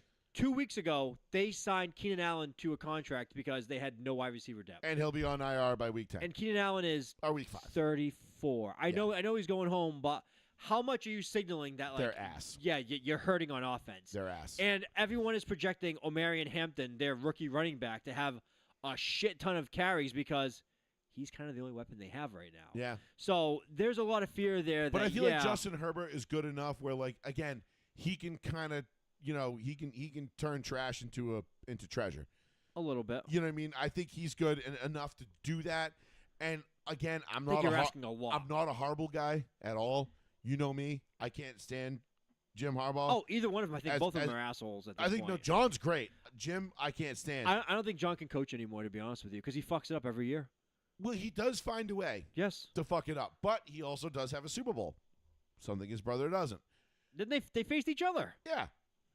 Ha ba ba. And the Harbaugh. I don't have any real faith, and a lot of my lack of faith in the Chargers comes from the fact that they just, no matter what, they just can't seem to stay healthy. No. Every year, it's like they've got they're like, they don't have more players on IR than any other team, but the players they have on IR are like, fuck, Damn. those are the important guys. No shit. Like all the both, fucking time. both tackles, you're starting running back, two starting wide receivers, like you're starting tight end. You're like, dude, what the fuck? It was like Detroit last year. They had 30 players on injured reserve at some point, Yeah. or whatever it was. And they were signing guys off of the street. Detroit, I think, is in for a rough go this year too. Dude, but Detroit, we'll get to that in a yeah. minute. But that's the West for me. And Raiders, I have a 7-10 at the bottom of the league. Yeah, I got the Bottom of Raiders. the- bottom I of got the the division. Raiders as a 7. I think the AFC West, for all intents and purposes, will be the second best division in the league. So I think the best division in the league, record-wise, is going to be the NFC North. let's but- go to NFC North. What do I have there? Nah, I don't have NFC North as the best. Record wise, Yeah, record-wise. my most competitive. AFC North. Okay, that could be. Well, competitive-wise, yes. But I'm just saying win totals. The NFC North, well, who knows? I mean, it's tough. It could- NFC North. It's not looking good. I think Minnesota's going to be a juggernaut. Oh, see, I don't. Oh, no, they're going to be good. Oh, but we're putting a lot of stock in JJ. But I'm not putting a lot of stock in Jay. I'm putting more stock in that defense. Sure, the defense is going to be That good. Minnesota but defense is going to be up there with Denver and Philly in terms of in talks of who's going to be the best. How this year. long can those 4 pillars hold up that building if those pillars are being chipped away constantly? Well, again, we don't know. Injuries know. aside, I'm going based off of everybody stays healthy 100% of the time. I know that's not true, except for the Chargers because I know they're going to be injured. So that's baseline for them. Coach worries me too. I don't think he But makes the most sound let's decisions. do the rest of the AFC before Okay, we do. so we knocked out. We both have Buffalo winning the East, in case anybody wasn't sure. Yeah, was- Buffalo's running away with the East. And we both had the Patriots second, and then it was like it was a mixture Yes. of like Dolphins, Jets to end And it. then I've got Miami third and the Jets fourth. But I could easily flip the Jets or the Dolphins. I have Dolphins winning 7 games, Jets winning 5. I could easily see the Dolphins not winning 7 games this year. If the Dolphins won less than 7, I'd be so happy. First of So, all, who's did Tommy tell you he bet me $50 that the Dolphins would finish it better than the Patriots? And I said, you shouldn't make this bet. I said, it's a horrible bet for you. I said, Tommy, the Dolphins are terrible. They really are. So the Dolphins are opening day at the Colts. I hope they lose. They should win that game, I don't know if they can. but I'm not sold on it. Okay, so here, let's just go through this real quick. Week 2, at home against the Patriots. I'm not. It's in Miami in September. I- Patriots struggle. I don't know, man. I'm not sold. It is Vrabel now. It's a different culture. Different culture, different coach. At the Buffalo Bills. Loss. The New York Jets at home. Win. So let's just say they start off 2-2. Three. Let's say they start off 3-1. Let's give them the benefit of the doubt. Okay, They start 3-1. sure. Okay. At Carolina. Win. I think that's a loss. I think Carolina's going to be a sneaky good team this year. I think Carolina's It's a lot of youth. There is, but I think they're a sneaky good team. The Chargers at home. Loss. At Cleveland. I'm going loss. I think I'm hesitating too long. I'll say loss. I think they don't have enough talent to match up with Cleveland. I don't even think it comes down to talent thing. I just think on the road in Cleveland, mid-October, I'm probably gonna lose that one. they're probably going to lose that game. Jesus Christ. At Atlanta. Loss. Baltimore at home. Oh my God. Loss. That's on a Thursday night. Gone. Buffalo Gone. at home. Loss. Washington at home. Loss. Jesus. Bye week. Loss. Definitely a loss. 100-1 bye week wins. New Orleans Saints at home. Win. I'm going to give them a win. Yes. At the Jets. What did I say earlier? Oh, wait. Did they play the Jets already or no? Yes. I'll say they split it with the Jets. Okay, so they split with the Jets. Yeah. Loss. Because I said 3-1. They Yep. come out of that 3-1, so they'll lose that one. At Pittsburgh. Loss. Cincinnati at home. Loss. Tampa at home. Loss. At New England. Oh, we win the second one. We always win in December Yeah. against the So, Dolphins. 3-1, and then we went 1, 2, 3, 4, 5, 6, 7, 8, 9, 10, 11, 12 losses. No, shut the fuck up. That's all. 5-12. Yeah. Holy shit! I would be so happy. That's awful. And I'm not saying like I think they might be slightly better than that, but not by much, dude. It's Miami. They're fucking garbage, dude. You know, like I said a couple of years ago, when they went into Denver and when they played Denver at home and they didn't kick the fucking field goal to break Yes, the record. I know. When You said Mike it then. McDaniels gets fucking fired and to his brain is scrambled eggs and he's no longer a quarterback, kick the field goal. Set the record. Because you ain't winning a Super Bowl. You ain't winning. You ain't even getting to one. You know, it's You're not gonna even be- winning a playoff game. Kick the field goal. I can't wait for the Netflix documentary, like 15, 20 years from now, where they interview Tua, and he just has slurred speech and can't read a book, and he's like wheelchair bound. No, I shouldn't say I can't wait for it. That's fucked up. But like he's like had like 25 concussions, Oh yeah. and his brain is just mush. Dude, Because he's- in the offseason, he gains like 25 pounds of fat, and he's like, "Oh, I'm trying this new diet." Is the new diet just getting fat? Yeah. Like, it's It's not like a the diet. new diet is getting fat and hoping it insulates my brain. Yeah, and then he says stuff like, "Oh yeah, I'm thinking the extra weight and extra techniques I've used I am will just absorb." so not sold on Miami or Mike McDaniel. No. And I don't think it's because Mike McDaniel's a bad head coach. I think I think he's a McDaniel bad head coach. I think Mike McDaniel's pretty fucking good, to be quite honest. OC, yes. But I just don't think Miami's ownership and their GM, again, another team I don't think that cares about winning. No, they don't. So They care about celebrities. you're as the coach of that team, you're not only competing against the other 18 teams or whatever you got to play in those 18 games. You're also competing against ownership. So I think it's a bad hit for them. I think Miami and the Jets are interchangeable at the bottom of that division. The bottom line is I got Buffalo 1, New England 2. Buffalo is going to run away with the division. I don't think it's ever going to be in question. I don't think we're going to get to like week 12 and be like, oh shit, like this is a big game for the Bills to hold on to this division lead. No, I think it's going to be comfortably Buffalo's the entire year.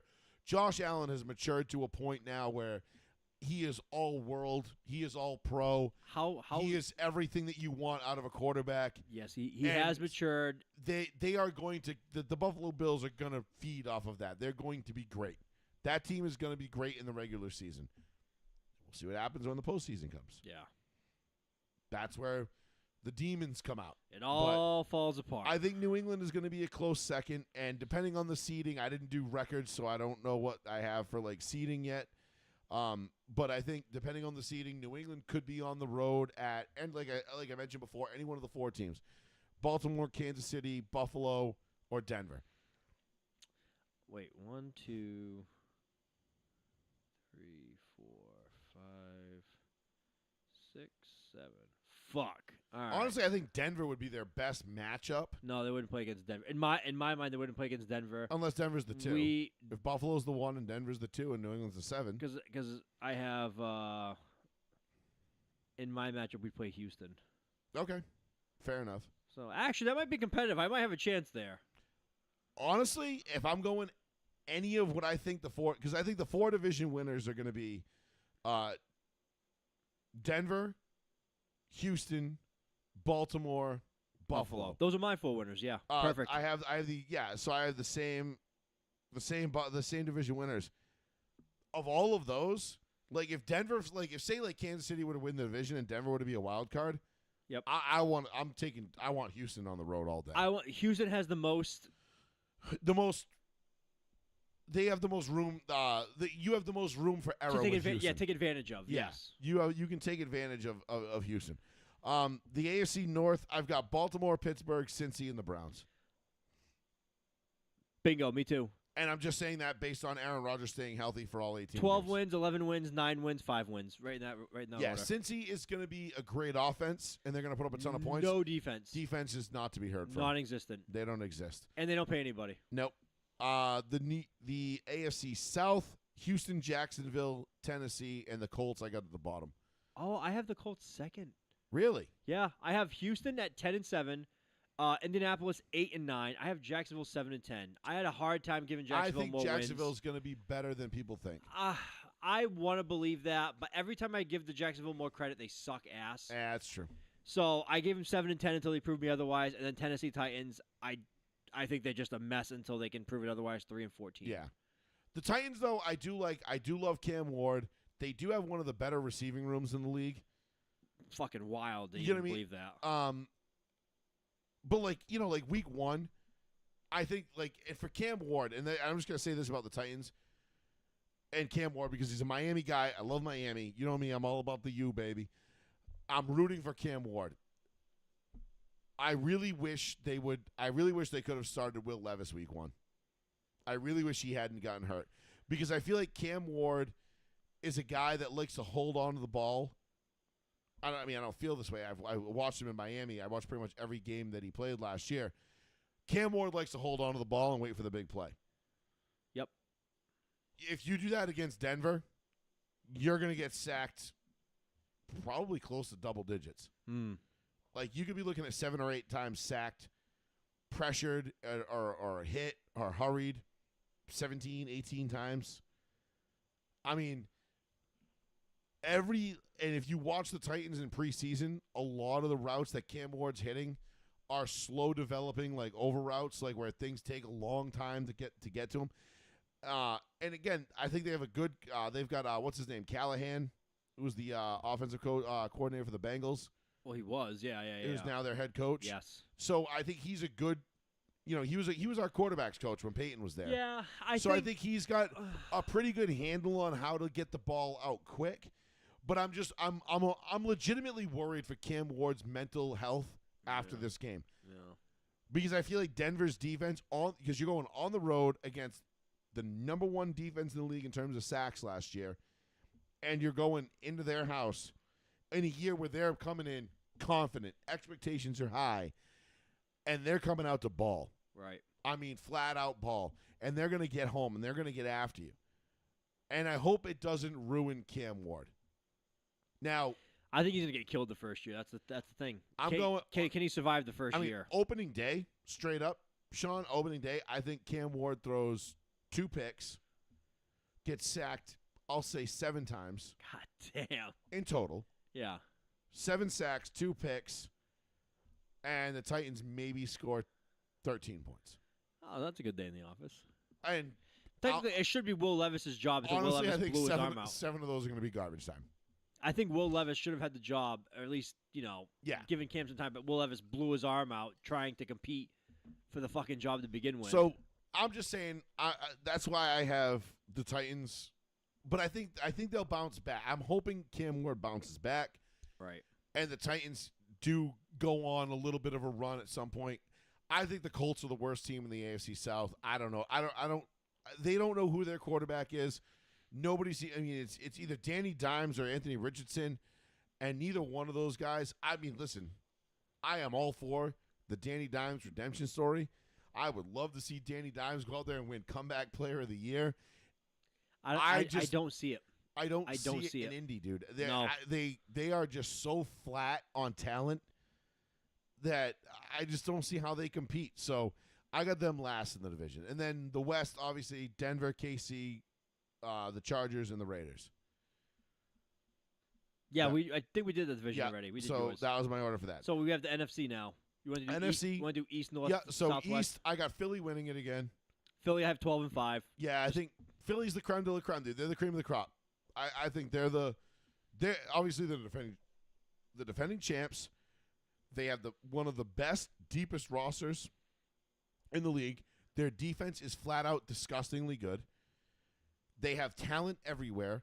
Saquon, I don't see Saquon taking a step back unless he gets hurt, which is always an issue. But Philly is going to be, to me, Philly's the best team in the league. And it's not just because they're the defending champs. You just look at their roster and you look at them 1 through 53. They are complete. They're complete. Yes, they are. And Jalen Hurts has made stride after stride, year after year. He's done everything that's been asked of him. And people still don't believe in him. No. And shame you know on them. Shame on them. And you know what? He doesn't get the credit. He's a great young man. He always dresses professional. He kind of looks like a 50-year-old sometimes. He comes in the locker room like in a full dress suit and like baggy dress. He looks like Steve Harvey showing up. At this point, if you don't believe in Jalen Hurts, I don't know what have you been watching? I mean, I watched the man get benched at halftime of a national championship. Nick Saban goes to the bullpens, give me the lefty. Gives me Tua. Pulls out Tua. And then he goes and he transfers to Oklahoma, balls the fuck out. At Oklahoma. Gets drafted, goes to 2 Super Bowls with Philly, should be 2-0. Let's be honest, if it's not for some bullshit pass interference call in the first one. Mm-hmm. Jalen Hurts is undefeated in Super Bowls as we sit here right now, both against Kansas City. I don't know. I feel like if you're sleeping on Jalen Hurts and you're sleeping on Philly, you're just out of touch, ignorant. Yeah. I don't know. Or you're a Dallas fan. There's really no other way to put it. I do think that Philadelphia played so well and beat Kansas City so bad that was going to be the turning point for why you see the Chiefs decline. Is like that game was the marker of like the Chiefs decline. You'll go back in time and you'll say, watch that Super Bowl. Mm-hmm. That was the definitive game that the Chiefs dynasty That was turned. when we realized that Patrick Mahomes was nothing more than mulatto Jay Cutler. Well, it becomes a time where it's just like you have to believe that eventually all things must come to an end. Remember when people were trying to compare Patrick Mahomes to Tom Brady 2 years ago? What do you mean? It was like 6 months ago. Yeah, you're right. Actually, you know what? Let's just rewind to this time last year when everybody was trying to compare Patrick Mahomes to Tom Brady and saying he's the GOAT, he's going to win more than Brady. And then he goes to a Super Bowl and gets absolutely the doors blown off him. Something Brady's never done, never had done to him. And you know another thing, like so, let's say the Eagles win again this year, right? Let's say if the Eagles not undefeated. They win the Super Bowl. Jalen Hurts wins 2 Super Bowls now, back-to-back Super Bowls too. I guarantee you'll start hearing it. Jalen Hurts might win 5 Super Bowls, 6 Super Bowls. Like, people just can't help themselves. They live in the now, and they're like, they just start projecting things. Yeah, like, they so think that far. this year is going to continue next year and the year after. It's like, no, it doesn't work like that. Not in football. Yeah, it's like the parity is too great. It's like someone buys a car. They're like, this car's going to last me 15 years. It's like, what the fuck have you been alive? Like, yeah, like this car's going to last you 3 years. I'll be blessed if it lasts me 5. You know, like get the fuck out of here. You might even live 5 years from now. What are you talking about? So I got Washington finishing second. 100% me too. Washington 10-7. You know, assuming, Jaden stays healthy. Because, Oh, 100% Jaden stays because healthy. I think, again, and we make these predictions based on Health. the assumption that he's going to stay healthy, Health. with the exception of the Chargers, because we know they won't. But Washington, I think, finishes second. I'm going Giants third, Cowboys last. No, I think the ship has sailed on the Cowboys. I think the Micah Parsons trade is going to be the nail in their coffin. Even though it's it doesn't necessarily kill the Cowboys franchise, but you've got a new head coach, a quarterback who has been dude, Schottenheimer doesn't even make sense in up and Dallas. down, an owner that doesn't know which way is up. The franchise has no direction. No, none. I just think they're in for I think the Micah Parsons trade, while I don't think it will affect them on the field, I think if you just took him away, if you could just take him away without anybody knowing that he was ever there, I think it would be fine. But the mental effect that's going to have on the rest of the team Absolutely. is going to be, I think it's going to be astronomical. I think it's going to be terrible. Absolutely. I think the Cowboys are going to be fucking dog shit this year. Now, these are my picks before the microprocessing thing. This is from a few weeks ago. Same. I edited mine. I had the Cowboys in third, I had Cowboys in third still. but now I'm putting the Giants ahead of them just mostly out I'll of spite. say 8 and 9 for the Cowboys still. That's my record I had before then. And then I had Just 'cause Dak is that good. I had Giants at 5 and 12. I still don't think the Giants are going to be very good. Giants are going to be horrible. Giants might be the worst team in the league, actually. I don't know. But I'm putting them above the Cowboys out of spite. If we do the North Nest, I don't actually believe the Cowboys will be worse than the Giants. No, I know you But don't. I'm putting them down there because, fuck, I want nothing more than a Denver-Dallas Super Bowl. Because the aesthetic of those two teams on the field, I think, just makes the best-looking aesthetic in football. You know, I'm going to take bias out of it. If I had to pick two teams to watch, what stadium we playing in? That matters too. Not really. Yeah, it Just gonna be does. dressed up in whatever colors are the teams that are there. No, because the aesthetics. Miami. Let's say Miami. The Hard Rock. Yeah. Hard Rock kind of fucking. All right, Vegas. All right, I like Vegas. I like, go to I the like, Death Star. I like the Death Star. Okay, and now we're gonna put two teams there. If I had to put two teams there, all biases aside, and I'm picking two.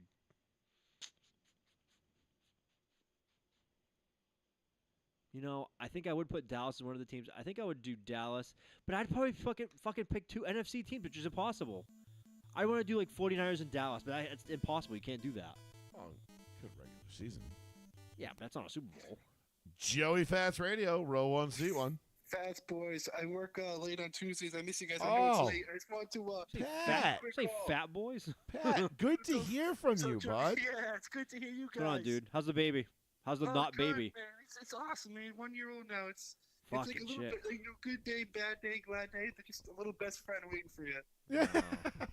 It's like having a fun. dog. It's always excited to see you. How's Yeah. how's sleeping? Better now. He's sleeping till like 7:30 now, so better. Oh, But 7:30. not perfect though. You know how it is, Sean. Never Yeah. perfect. Yeah, I hear you. What do you guys? I can't wait to just sit in Sunday and watch football. Any games? Any surprise? I know Broncos are heavily favored. Do you guys see any surprise losses this weekend for anyone? Well, we're doing our picks right now for the whole Okay, I'll season. listen. We haven't really done like week one picks, to be honest with you. We are gonna throw out. I'm gonna do a live parlay bet to end the show. Okay, I'll listen. I'm gonna do like Listen. a 5-leg parlay. I always do like $10. Like I'm not gonna have everybody be like, "Yo, throw $50 and blow your money and fucking ruin your life." And it's like, no, I'm not a degenerate gambler. But I like just knowing like my shit of like what to do. You know what I mean? So I'll throw that parlay out there. But like All right, big, I'll listen. but big week one blowouts, like surprise picks. I don't really think there's gonna be a lot of like surprise picks. You know what I mean?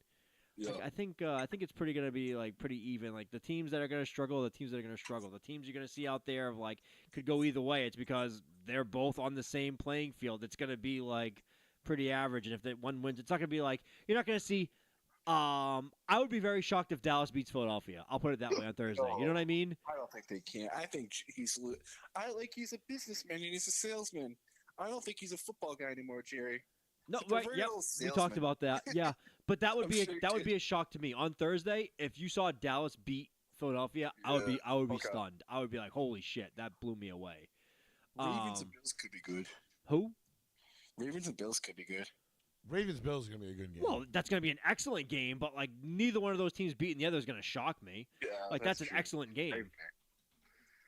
What about Patriots losing to the Raiders? That wouldn't shock me. I would be upset, but that wouldn't shock me. I think we should beat the Raiders, to be honest with you, and I think we're favored to beat the Raiders. I think we're favored by 3.5 or 4.5 at this point. Yeah. And most experts are saying like, hey, like the Patriots are like, behind the scenes, like they may tell you like, oh, they're struggling and like their roster depth and stuff like that, but they should go out there and they should beat this Raiders team. Okay, cool. Pete's no slouch. Pete's also 74 or 72 or something like that. You know what I mean? Like, why is he still coaching? He doesn't need to do this. No, he aged. I think mentally, physically, obviously, but He just I hates think his wife. I think he just he aged better than Bill. I'll let you guys. I'll listen to the rest of your show and listen. Can I get 30 seconds on Bill Belichick? What do you guys think? Is he cooked? Nah, we No. talked. We begin the show with it. Nah, that was just one game. You think so? Yeah, Bill's got to take better care of himself, though. Like you just said, like, yeah, if you look at Pete Carroll and you look at Bill Belichick, it's like, man, Pete Carroll looks like he's like, what, 62? And you're like, no, he's older than Bill. You'd be like, holy shit. Yeah. Bill, you need to go on some, like, Wegovy or Ozempic or some shit like that and lose those man boobs. That's fucking gigantic. Dude, he's banging a 24-year-old. He doesn't have to do shit. No, he doesn't have to do shit, dude. He's just. You think You they're have to banging? I don't know if they're realize banging. She's he taking has to money. realize forever. Oh my god. I'm excited about it. I can't wait to do watching the football. It feels so good to be back. Sports is more fun. I love And the Red Sox. you know but what- it's you know still what- more fun. You know what my favorite part about Sunday is going to be? Yeah. It's going to be like a cloudy, overcast, rainy day. This It Sunday is. for us? Yeah. Oh, that's beautiful. Which is like perfect. 'Cause now I don't have Pat- to feel guilty about being outside. Pat, some of my favorite memories are when my son was like that age, like 1, 2 years Yeah. old, and I would Yeah. watch football and he would sleep on my chest. Yes, I would have to be quiet, but it would just be like it would be like, so comforting, and I'd be like just relaxed, and Yeah. I'd be like, can't rage out, can't rage out, can't rage out, can't be excited, and it would just be like almost like a human blanket, like it can just controls your emotions. So I'm gonna try to get my daughter to sleep on me during the game, but at least to try to like relive the feeling. That's awesome. So, That's awesome. Yeah. so I Not hope you me. get to enjoy Not that. me. I'll be firing drinks at the wall. I'll be punching shit. Patrick 13, what the fuck? I'll be bullshit. I'll be fucking thrilled. My dog will be fucking running up the stairs or down the stairs or whichever way opposite of where I'm at. You know, she'll be upstairs climbing on my wife's chest for protection. Jesus. You know, because I'm cheering happily. For some reason, my dog freaks out when I do that. But Vets, you and I don't want to talk Manning and Brady tonight. Don't worry, I come in peace. What's going on? Did you watch Arch Manning at all? yeah, of course. We talked What'd about you that too. think of him? Listen, I think listen. They went on the road Yeah, Ohio into a State. hostile environment against an Yeah. elite defense. Yeah. I'm not worried about it. I'm not worried about Arch. I'm not worried about anything. I think he'll be fine. Okay. I think honestly, that's going to be the national championship. Is going to be a Texas Ohio State rematch. I will say Art should delete his Venmo though. Some fucking wild shit he would put. He was putting his payments. Yeah, like dick measuring, and it's like, whoa! I Remember, mean- you get rid of that stuff, man. Yes. Oh, did you see my Snapchat from Sunday? No, My unicorn. no, I don't even go on Snapchat anymore. Well, you should check your Snapchat. I send you snaps all the time. Do you really? Yeah. Dude, Is I it I probably like happening? 4,000 snaps on that. I think it's not even like downloaded on my phone anymore. That's how Wow. little I go onto What it. a bum. What a Thanks. bum. Fuck you. Well, Pat, thanks for calling in, bud. Yeah, I'm I gonna missed. listen, I boys. missed you. I ref softball on Sundays, but that'll come to an end soon, and I'll be back. I'm excited for football season, boys. I'll be listening. Thanks, right, buddy. Chief. Appreciate it. Have a good day, boys. You too, buddy. 774-992-8702 is the phone number. If you want to get a call in, you can do that. We do accept phone calls on this podcast. We are one of the few Oh, excuse podcasts me. that actually takes live phone calls. So if you want to get your thoughts in on the air, by all means, go nuts. You are here on New Bedford Guide. A couple thousand people are going to watch this show. You want to get your opinion out there and tell us we're wrong, we're right, you agree, you don't agree. By all means, this is what we're here for. Please, God, yes. Please tell us if you don't agree. Yeah, I mean, whatever. We don't really give a shit either way. But nonetheless, all right. So NFC, we've got the East down. Philly's gonna fucking dunk on everybody. I think Washington is gonna be again. I think they'll be a close second. assuming Jaden Daniels stays healthy. I do like the addition of Debo Samuel over there. What, Fatty? Yeah. I like it. I like it for Washington. I think it just I gives like- them just another little I like it for Jaden. another little wrinkle that they can use. I don't think it makes them better than Philly. No. I don't think it makes them. Honestly don't even know if they're even close to Philly's level. No, I don't think they're close to Philly's level. I think they're just making the playoffs. I think they're doing what they need to do to make the playoffs. Yeah, and then They're like, hey, we're not going to beat the Philadelphia Eagles. Let's not do that. Let's and just then make the fucking get- playoffs. and then get to the NFC Championship, and we'll play the Philadelphia Eagles when we get there.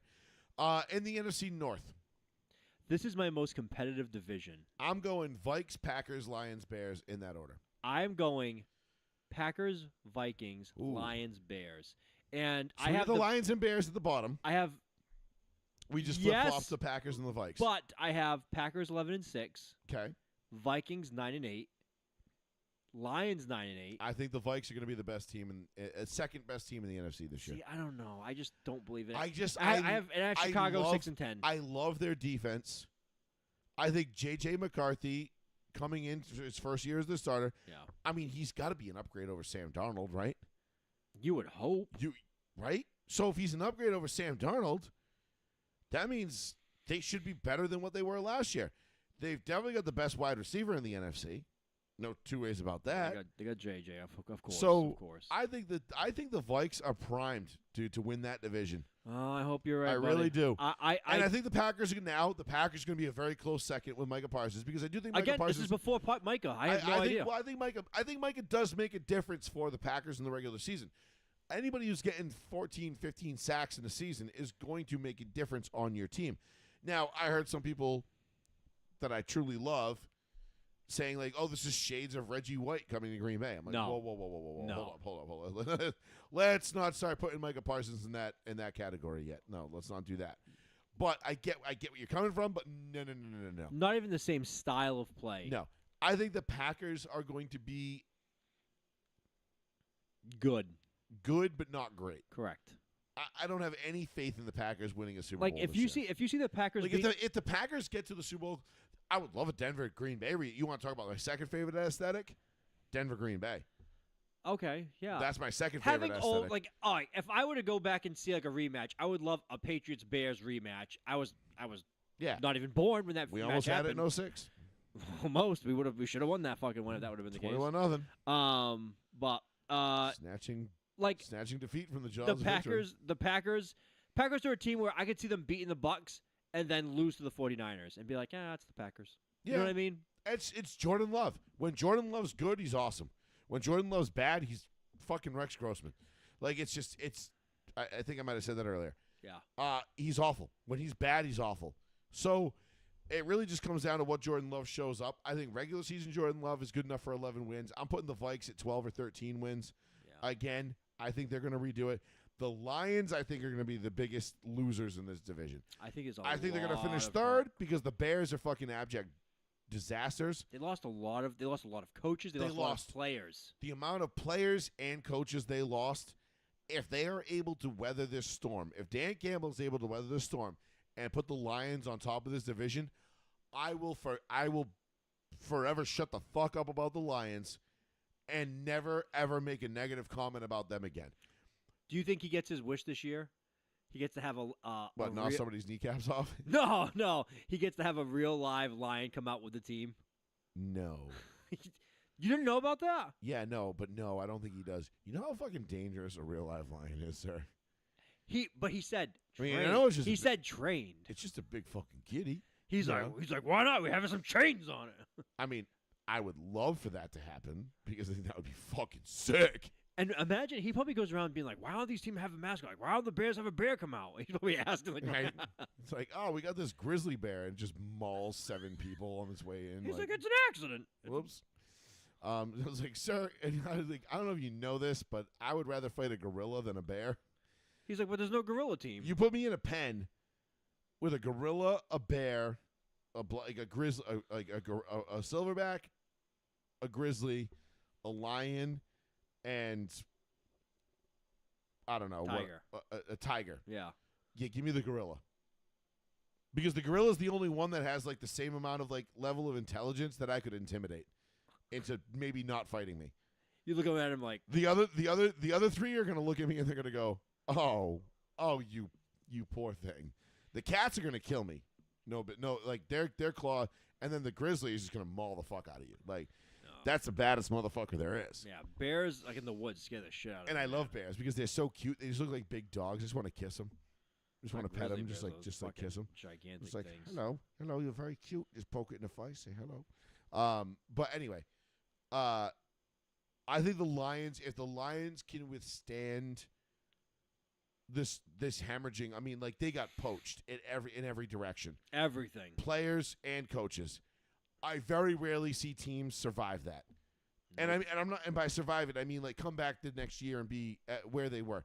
I think the Lions are in for a giant. Like I don't think they're like below 500, but 9-8 seems about kind of right for the Lions this year. That's what I'm thinking. And because they do still have talent, they Yes, do they have do. they do have a great head coach, a great quarterback, I'm on Ross St. Brown. and Jameer Gibbs. Amon-Ra St. Brown, What a name. Detroit Lions. Let's ride. Oh my Yeah. God. But no, I think the Lions are going to take the biggest step back, and the Bears are just abject fucking disaster. So they're garbage. They're a garbage team, garbage franchise. Fuck the Bears. You think the head coach can kind of save it? No, Okay. no. I think the Bears are just shit. It's Caleb Williams is ass. It's Caleb though. It's Caleb. He's ass. He's fucking ass. If Caleb's good, the team's good. If Caleb's bad, the team's bad. That's how quickly the Bears are. I mean, and what do you have more faith in, Caleb being good or bad? Bad. Bad. He's a joke. I mean, he's borderline. He's becoming a borderline punchline at this point. Way too much of a diva too. Always like having tantrums. I during know, like practice. throwing like shit fits and stuff. I'm like, dude, just shut the fuck up and play ball, bro. Like, I don't know. I just can't stand it. It's watching, like going from watching like Peyton Manning, Tom Brady, Kobe Bryant, Michael Jordan, to having to watch like Caleb Williams, LeBron James, and like James Harden or whatever. Like, I don't know, like Oh, Kevin Durant. It just fucking sucks, dude. James Harden. Oh my God. Your favorite. Like they're just not cut from the same cloth. You know what I mean? Like Larry Bird would never in a million fucking years. No, being upset that you miss a ball or something like that, like that's fine. Throwing Show a you- tantrum and stomp away, it's like, dude, grow the fuck You know, up. what'd you do? Go call your fucking mom and be like, I need another pedicure. Yeah. I don't know. Fuck Caleb I Williams paint sucks. I paint my nails because of my mom. It's like, all right, dude, once or twice as a cool gesture, fine.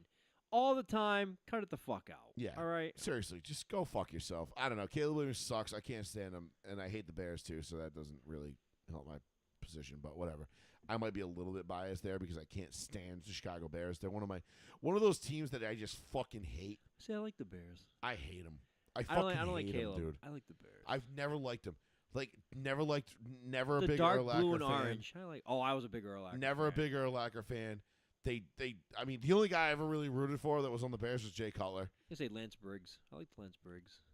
I did like Lance Briggs. Ted He was- Washington. Who was the safety they had for a long time? It was like a headhunter. Not Nathan Vasher. He was a corner. Nah. I forget. I'd have to go back and look. He was That's on the okay. on the 06 Super Bowl team. Yeah, those are a few players I like. They had a couple of decent players that were good. Musa Muhammad was great. Berrien. Fuck it. Berrien's down there somewhere. Bernard Berrien. He was awesome. For like 2 years, and that was it. He was They had gone. cool players, but I don't know. I've always had this fucking hatred Matt for the Forte. Bears. Matt Forte. NFC South. I'm going Run away. Tampa to dunk on everybody. Yep. Falcons, Panthers, Saints. And Yep. I think Falcons and Panthers are going to be very close. And I Yes. think they're both going to be very good. Wait. Just not as good as Tampa. Wait.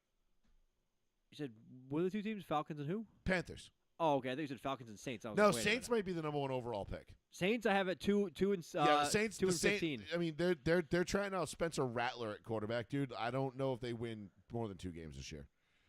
And I like Spencer Rattler. I'm a big Spencer Rattler guy. Not anymore. I like him. He's burnt out his time. He sucks. Nah, he's got a little T-money wiggle in him. I like him. You know what I mean? Little Trevor Simeon. I like Spencer Rattler, but Tampa should win that division going away. The Falcons and the Panthers, though, I think are very intriguing stories because Michael Penix Jr., the mighty Penix Laser, is getting a start. Bijan Freeze Robinson, good player. They've got Good. Kyle Pitts, good player. They've got Justin Simmons, good player. Like, Justin Simmons is he's still on the officially there. Falcons? No, they cut him. Did they? He's a free agent still. Really? Yeah, Oh, okay. I was hoping the Patriots would get him after they got let go of Duggar. Well, then I retract my Peppers. Then I retract my previous statement. I thought he made the final 53. I did not see his. No, they list. cut him. They cut him in the offseason. I did not see his name on the list of cuts. They cut him in the offseason. Even before. Oh, before everything? Yeah, they cut him as a contract, a money saving issue. Oh shit. Okay, that makes sense. He's a free agent right now. I would sign him right now.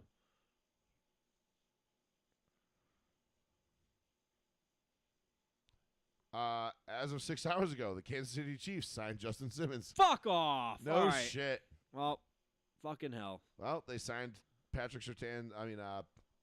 Pat Mahomes' kryptonite. That's hilarious. Well, you can't beat him. All right. Well, anyway, I still like where the Falcons are headed, at least a little bit. Yeah. No, I think the Falcons are second place 100%. I agree with there. Yeah, and I think Carolina could overtake them if things go right for Carolina. I have Carolina 6 Jabba Hubbard. wins. They've got some decent youth on that team. Tet is going to be the number one right off the bat. Yep. But you're forcing him to be number one because you have everybody else is already injured. It's like, and you just traded away Adam Thielen back to the Vikings. So I don't know. That's what I mean. I That's another reason why another reason why I like the Vikes this year. Adam Thielen is home. I like it. I don't think he's going to do anything crazy. No, he's. I too just like it. old. Yeah. I just like it. Yeah, the Saints are a mess. I don't like. Just Saints are good. garbage. The Saints are the worst team. Did you watch the Katrina documentary on Netflix, by the way? No. I can sum it up for you real quick. Hurricanes are racist, and climate change is responsible for everything. I think it's climate change is Yeah. racist. Climate change also might be racist, actually. It got your Yeah. ass. That's the Katrina documentary in a nutshell. Don't watch it. It's a waste of fucking time. Yeah, I'm probably not gonna watch it, to be honest with you. I watched the first episode, and I was just like, oh, here we go. In the first 10 minutes, I'm like, here we go. And then in the second episode, it's just like, there's like this just African-American midget woman being like, hey, if y'all don't know, you know anything about being in America and being black, but you are fucked. And I'm like, oh, yeah, okay, never mind. I had to shut it off. It was terrible. And I should have known when I saw like the CNN contributors Yep. being featured in it, and I'm like, oh, okay, yeah. No, I know where this is going. Stupid. Fucking terrible. So terrible. But anyway, yes, that's the NFC South. Tampa's going to win it. Baker Mayfield. I grabbed what's his name? You grab Egbuka. Ibuka, yeah. Yeah, he's gonna be good. I think he's gonna be a steal for me. I got him and Troy Franklin, who I'm really kind of banking on being my two sleeper picks that I feel like could really pan out for me in fantasy. Not that anybody cares. MVP, who are you going with? Hold on. You going vanilla? You going off the beaten path?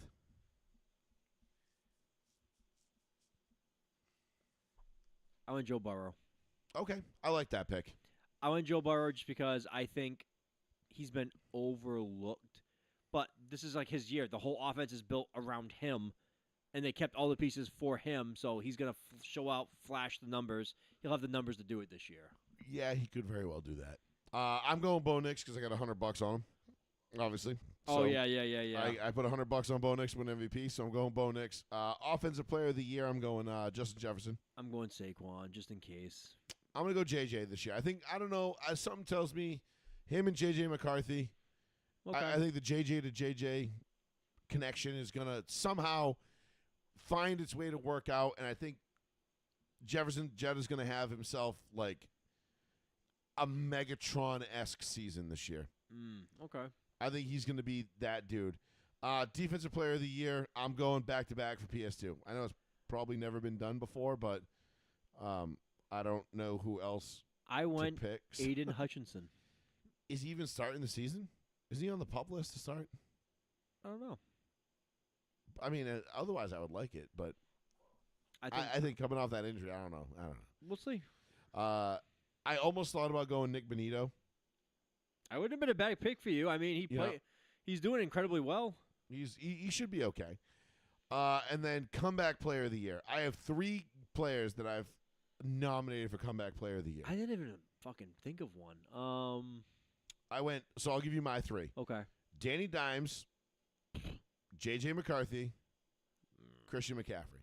You can't do J.J. McCarthy. He didn't come back from anything yet. Yeah, well, he came back from a preseason-ending injury. He haven't played in the NFL yet. Yeah, though. but he had a season-ending injury, and now he's back.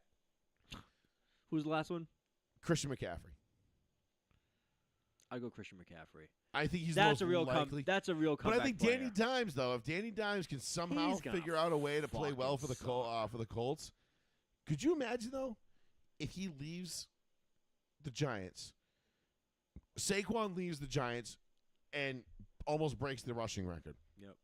Danny Dimes leaves the Giants, wins comeback player of the year on a arguably worse roster.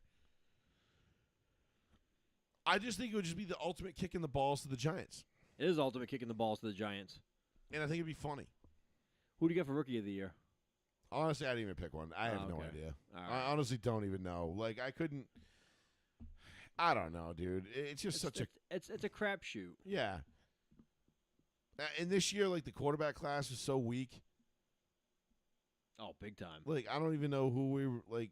Like, what are we really talking about for rookie of the year? I mean, I Trayvon Henderson. Hell yeah. There you go, rookie of the year. Sure. I'll double up on that. Me too. Yeah, there you go. Well, I'll pick a Patriot to win rookie of the year. Doesn't matter. Who Fucking cares? cares. Still gonna suck. I mean, it's not gonna change the fact they're gonna be 10-7. So whatever. That was offense, defense. I mean, Jesus Christ, who fucking I don't know. Jade Barron. Give No, me give me I'll say defensive rookie of the year. I'll say Travis Hunter if he actually plays cornerback, or if not, I'll say Jalen Walker for the Atlanta. sure. Whatever you say, I'm with it. I don't care. Those 2 awards just mean so little to me in Oh, the yeah. grand scheme of things. It's Coach of the year, Mike Vrabel. I could see that, but I'm gonna one up you on that. I'm gonna go Sean Payton. Oh yeah, if you guys win the division, that's gonna be a Because tough. just knocking Kansas City off that pedestal, I think Yep. is going to be huge. Yep, you got a good point there. And he's a kind of a, not for nothing. He was a media guy for a little while. Mm-hmm. He's got that in, unlike Vrabel, who Ian Rappaport hates because he kicked him out of that practice one time at Tennessee, for talking to the players during practice. So, those things do come into account, Sean. They do. It does. They do. Anything else what else we missed? Oh, you wanted to end the show on a parlay. Yeah, So, I'm bringing up the let's- thing right now. Let's fire off your parlay and let's get the fuck up out of here. All right, I want to bring up a parlay right Because I feel like now. this has been a really good show. Yeah, I feel like we've done. I feel we like hit a lot of shit. we've covered a lot tonight. And you know what the best part is? We've got in the next week or two. Not only are we going to have next week, we're going to have week 1 reactions. We're going to Yep. have all the reactions to every single game. Our pick league is up, by the way. I will be sharing the number and the link on the Row 1 Seat 1 page if you want to get into our Row 1 Seat 1 Pick'em League. I'll put that up right now so that y'all can join it. By all means, it's open to anybody. We'll do that. We'll gauge. So we'll do our picks every week. But we'll be able to react to the picks. And then, Sean, we've got playoff baseball coming up. NASCAR playoffs start this week. Or started this week. We're in Damn. the second week of the NASCAR playoffs. The Formula One season is winding down. I mean, we've got ourselves the championship for the manufacturers championship is all but over. McLaren's going to win it, but we've got Lando Norris and Oscar Piastri with 9 races left. I think 36 or 38 points apart. So the drivers' championship could come down to something serious. We got that to talk about. We got the NBA season inching closer. Yep. We've got a lot coming up here in the next couple of weeks. I'm just saying, it's good to be back on Tuesday nights on Row 1 Seat 1 It's good to on have, New Bedford Guide. Yeah, it's good to have multiple fucking things to talk about and have football to talk about. That's our bread and butter. I feel. Football is the straw that stirs the drink here on Row 1 Seat 1. It's never been a secret, but obviously with the NASCAR picks and everything else, I mean, we get kind of a boring race this week. Worldwide WeatherTech in Missouri. I'm not a tremendous fan of this track. I'm going to go Penske Ford to win it, whether it's Logano, Blaney, or Cindric. Yep. That'll be one of my 2 picks. I might take a glance at like a RFK team, whether it be Ryan Preece or Chris Buescher, and I might take one stab. I mean, the 11th commandment does make sure that I select Slick Willie Byron every single week because thou shalt not pick against Slick Willie, even though he has had a very, very subpar season per his standards so far this year. Okay. Only 2 wins. But other than that, and then we got Bristol night race the following week. And then it goes from there. So we've got some pretty serious shit coming up.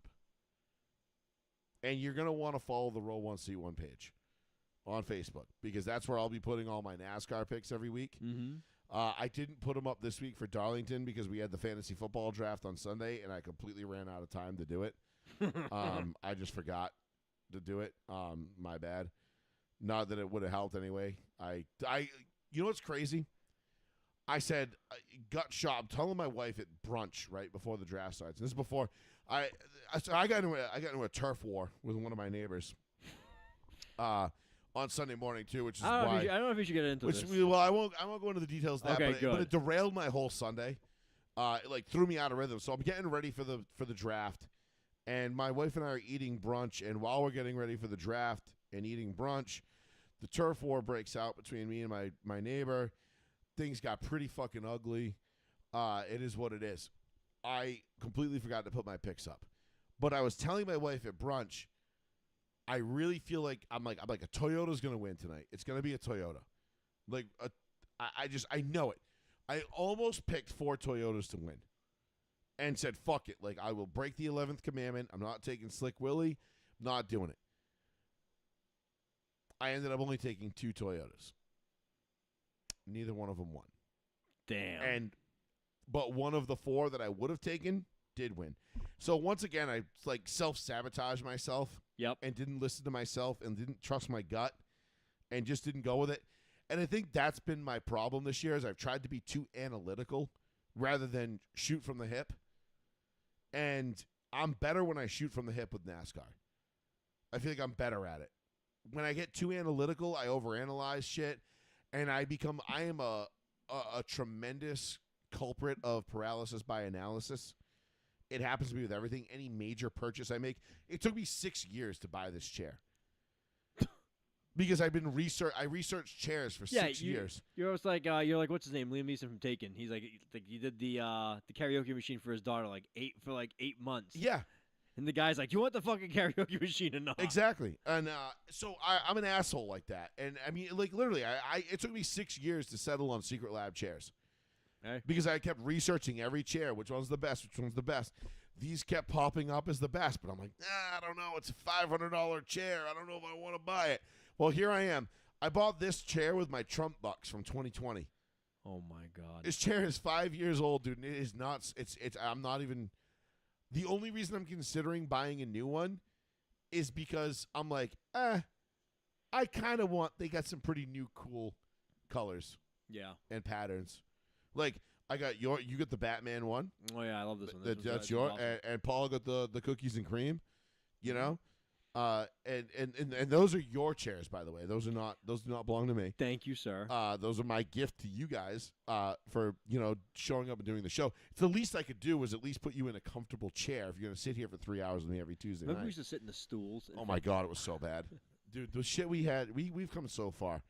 In terms of that. But anyway, enough about that. On to your parlay, sir. So, I just did 5. 1, 2, 3, 4, 5. I did 5. Okay, 5-leg parlay. 5-leg parlay, $10. I'm going to do Patriots first one. Patriots, I took Travion Henderson over 41.5 rushing yards. I like that. I went to Washington. I took Jaden Daniels over 42.5 rushing yards. Ooh, okay. I went to Carolina. Don't they play Philly? No, Giants. Dallas plays Philly. They play Giants. the Giants, yes.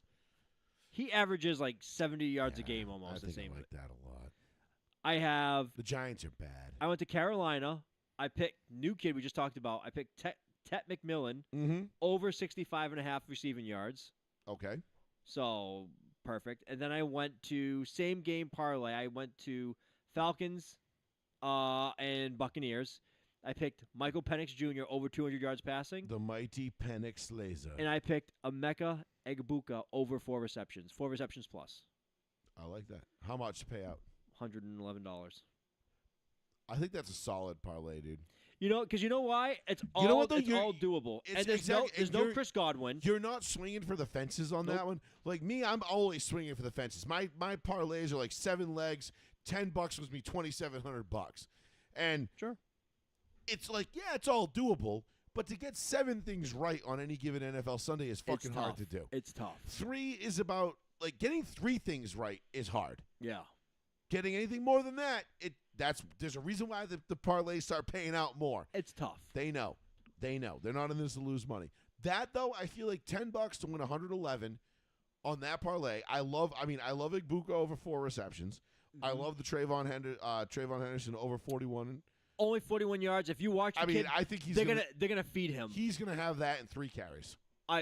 It's Not possible. the first 3, but within, he'll have 3 carries that will total over 41 yards. And McMillan, he's the only. I think he's one of like 3 wide receivers that starting that day. So he's gonna get a lot of He's gonna get looks some early. volume. And So- then Egbuka, they're not playing Godwin already. Godwin's hurt. Godwin's so, already on the so you're talking pup about list. Evans and And Egbuka Mike, starting and Mike the other Evans opposite. came out and said this year, like, listen, like, I'm not here to break any records. Yep. I'm just kind of taking a step back. I'm gonna just, and I'm 200. gonna play and I'm gonna do my thing, but I'm not gonna make it like it's all about me. Where they're gonna feed me the ball and get me these, get me the numbers. It's Yeah. not about that. And then 200 is like a barometer for like a normal quarterback. Like Michael Penix Jr. 200 yards passing. That's like a barometer. Who do they play opening day? Bucks. They play the Bucks. Bucks defense is good, but yeah, even with garbage time though, even if they're down, That's like 50 yards. a honestly, quarter. actually, that might work out because I think the Bucks could probably put if them they in a score position up, where they got then they have to throw. where they have to start throwing it more. So Hey, I like it. 111. listen, man, that's an easy $100. And then hey, don't forget, I bet this a while ago. Red Sox to make the World Series, which is fucking crazy. So Red Sox to make the World Series, Patriots to make the playoffs. 2 weeks ago, that was looking like that might happen. Now I'm like, no. We'll see. Red Sox to make the World Series, Patriots to make the playoffs, Celtics to make the playoffs. $10. Payout is $795. Red Sox making the World Series is going to be that's the only one. That's the hurdle. That's the only one. That's the hurdle right there. I don't think they make the World Series. No, neither do I. That's the $10. I don't think they get through Houston. I think New it's York. dumb luck if Toronto. you get to there and you happen to get through it Yeah. At that point, you're like, whatever.